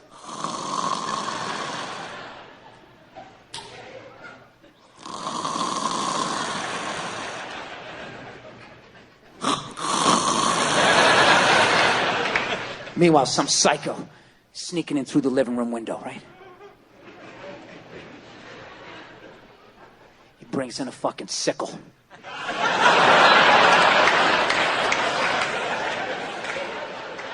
And he's just listening. Listens all the way down that hall and he just hears...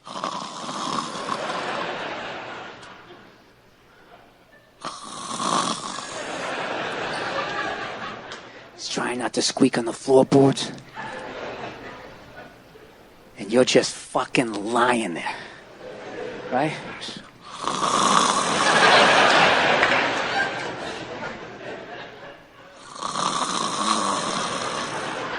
All of a sudden that little dog on the floor is just like...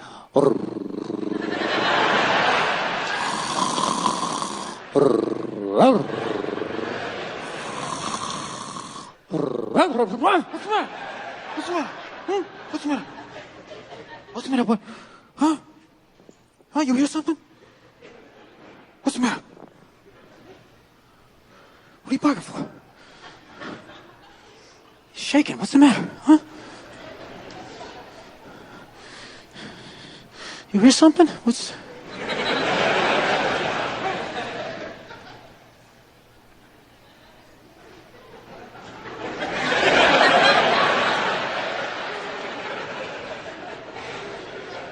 Come on, man, quit fucking around. I gotta go to work tomorrow.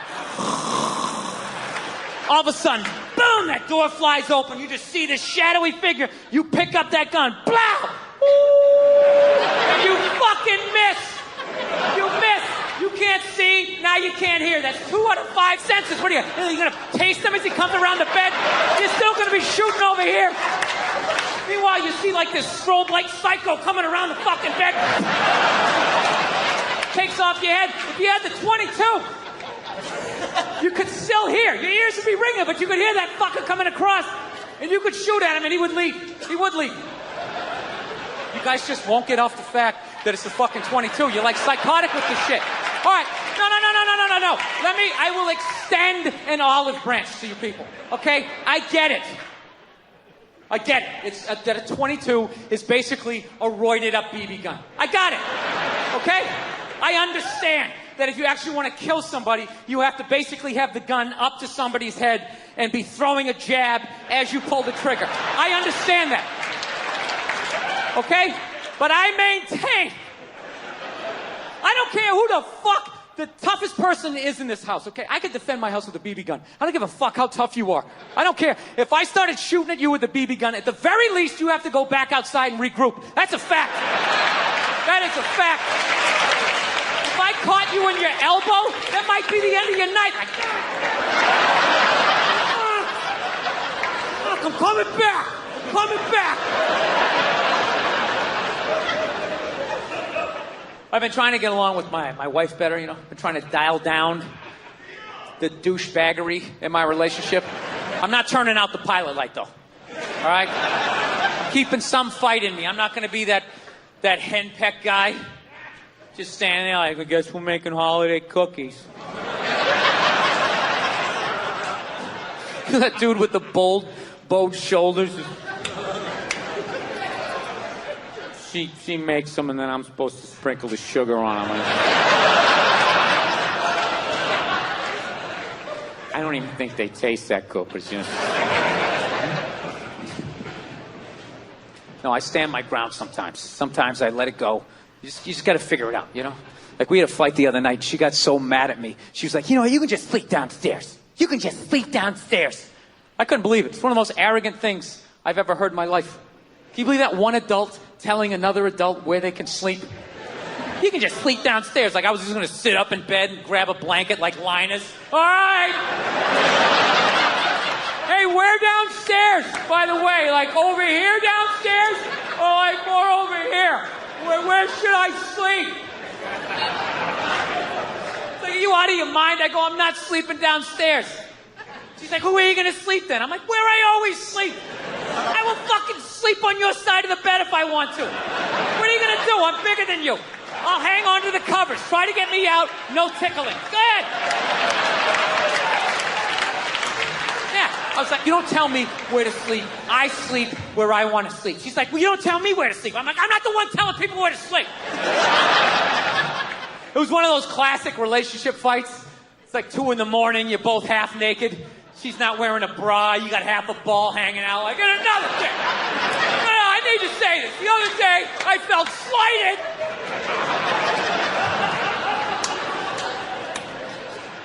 Yeah, it's fucking unreal. But what kills me is that there's actually guys out there that will actually listen to that shit. Yeah, you talk to them. They'll be, hey, how's it been going? Oh, you know, been rough last couple of nights downstairs on the couch. You know how that is, right? No, I don't. I don't understand. How did you get yourself into that situation? Like, what are you afraid of? What is she gonna do if you say no? What is she gonna fucking choke slam you onto the kitchen table? Look, I understand if you're dating some woman and she does that UFC, MMA shit, then you gotta sleep what she says to sleep. You got to. She's gonna come at you, well, let's get you in an armbar. All right. Tapping out. Or even worse, she chokes you out. You wake up on the couch like 11 minutes later, like... Just grab your jacket off the back of the couch. I fucking hate when she does this. It's like it's not even fair. Have a debate like a normal person. All right? I'm going to talk somebody down from a ledge here. Someone who's actually been sleeping on the couch, okay? So there's the first fear. Out the window. Okay? She can't physically dominate you, so that's gone. What's the next fear? She's going to cut off the sex. Yeah, rub one out. Neutralize. It's the most empty threat there is. Do it right in front of her. Join me! Yeah. I've never understood that threat. That's like somebody putting a chain around your refrigerator, but you got a sandwich in your pocket, right? A never-ending sandwich. Like some biblical shit, like Jesus with the fucking bread or whatever, right? So now, what's the last thing she can do? What can she do now? Be moody? You can't handle that? You know, walk by the TV without looking at you? Only make herself something yummy out in the kitchen? Who gives a fuck? Dude, my wife does that. I just sit there. I just start commentating. Oh, here she comes again, walking by the TV. She really must be mad. She's never body slammed me once. Ever. I'm not saying to be a dick. All right? I'm just saying, you got to keep them honest. Every once in a while, you got to have a little pushback. Hey. The rest of the shit, I'm learning that about women. You just kind of fucking, you want to keep them calm. Keep them calm, like a rescue dog, right? Just, everything's cool. Everything's cool. Just, yeah, this is great. I'm having a great time, you know? Oh, no, your friends are awesome. Very interesting party. I am talking to people. I'm talking to people. I am having a good time here. That's what you do. You just do that enough. Then when you bark back, you got a little something. Like, here's an olive branch I've extended to. Is basically, we fight a lot over television. So, I don't know. I've kind of come her way. She's come my way. She watches a little bit of sports. I occasionally will watch like a romantic comedy, which, I don't care. The nerd's going to fuck the cheerleader. I'll watch it, right? I don't mind them. It's an uplifting story. I just don't like the love scenes in romantic comedies. They creep me out. They're just so fucking nice. It's like missionary style. There's candles. That stupid saxophone music. It always goes down. Like the saxophone implies the penetration, right? Because they can't show it. We gotta make her this one-dimensional, this little angel. They ignore the other 90% of her sexuality. No hair pulling, no ass slapping, none of that shit. None of that taboo stuff of a woman's sexuality that's never brought up. You know, that whole hold me down, but let me up, but hold me down. Choke me, but let me breathe, but kind of scare the shit out of me a little bit. I want to feel your power, but I want to be safe, but let me know if you really wanted to. You know, that whole 50 Shades of Rape, whatever the hell that is. Yeah. I don't even pretend to understand it. I remember the first time a woman wanted to get me to like choke her a little bit. I didn't even know what she was doing. I was just so psyched to be getting laid. I was just, and she just kept taking my hand and she kept putting it like right here. And then I didn't know what she was doing. I thought she was like testing my core strength or some shit. I was just like... And finally, I was just like, what are you doing? She's just like, I don't know, just kind of like, you know, it's like squeeze a little bit. Yeah, kind of like squeeze it. Why don't you want to do it? It'll be fun.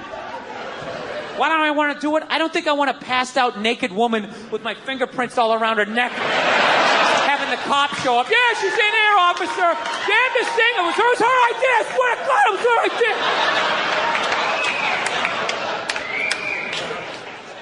Yeah, they always make it nice in those movies. Like the raciest thing they'll do is maybe every once in a while they kiss up against a wall. You know? I guess women like walls. I didn't know that. A lot of up against the wall kissing. Oh my God, it's the wall. Oh my God. It's supporting me. Maybe he'll support me. It's a metaphor. I love it. Right? Yeah. I saw one the other night. They were doing that, and then out of nowhere, they started having sex up against the wall. And I'm like, finally, something a little bit more interesting, right? But they were doing it standing up facing each other, missionary style. Arguably, one of the most difficult positions there is. And they were doing it with little to no difficulty. All she did was just lift her leg up like that, and that was it. He was off to the races. And I ruined the movie for my wife. I'm like, that is fucking bullshit. Bullshit. What does the guy have, like a U-shaped dick? How is he doing anything? Is he sticking it in her navel? Did he grease up her thighs? To hell with her needs? Like, if all she's gonna do is this, she's gotta bring it up like an offsides call, if that's what she's doing. All right? If not, you gotta make some adjustments. You go, oh, she's giving me, I just gotta grab the other leg, you gotta try to pick her up to use these muscles like, Maybe you could grab a door jamb, drop down, try to come in and try to do that. Dude, nobody can do that other than a porn star for longer than 18 seconds before you're like, all right, this is ridiculous, okay? My calves are burning. I can't get nearly enough momentum to do any sort of damage. I can literally feel you getting on with your day with every pathetic attempt to try and rock your world. These guys in the movie, they have no problem banging away, then they pick them up like they're not heavy, right? And they just start walking down, they see the bed, they just lay her down on the bed. Dude, I'm not trying to be a dick, but every woman in here is heavy. Man, you're heavy. You're an adult female. Jesus Christ, when do you stop picking up your kids when they're like 5 or 6? Like, all right, get off of me, Jesus Christ. You're going to throw out my back. Well, jump on your brother. An adult woman weighs 115 pounds, 120, all the way up to God knows what. Right? And it's not balanced weight. Most of it's in your thighs and in your ass. Your head's hanging off, trying to counterbalance. Dude, when guys go to the gym, we don't put 30 pounds on one side and a $180 over here. Yeah, it's ridiculous. Trying to carry a naked woman, it's like trying to carry a half-filled waterbed mattress. You like lump it into shit. And when you see the bed, you don't walk to it. You slowly start picking up momentum. And she bounces off this mattress, hits the wall, slides down. The whole sex vibe's ruined, and you're back to your sandwich in your pocket. All right, I'm out of time. You guys were awesome. Thank you so much. Thank you. A great time. I'll see you next time. Thank you.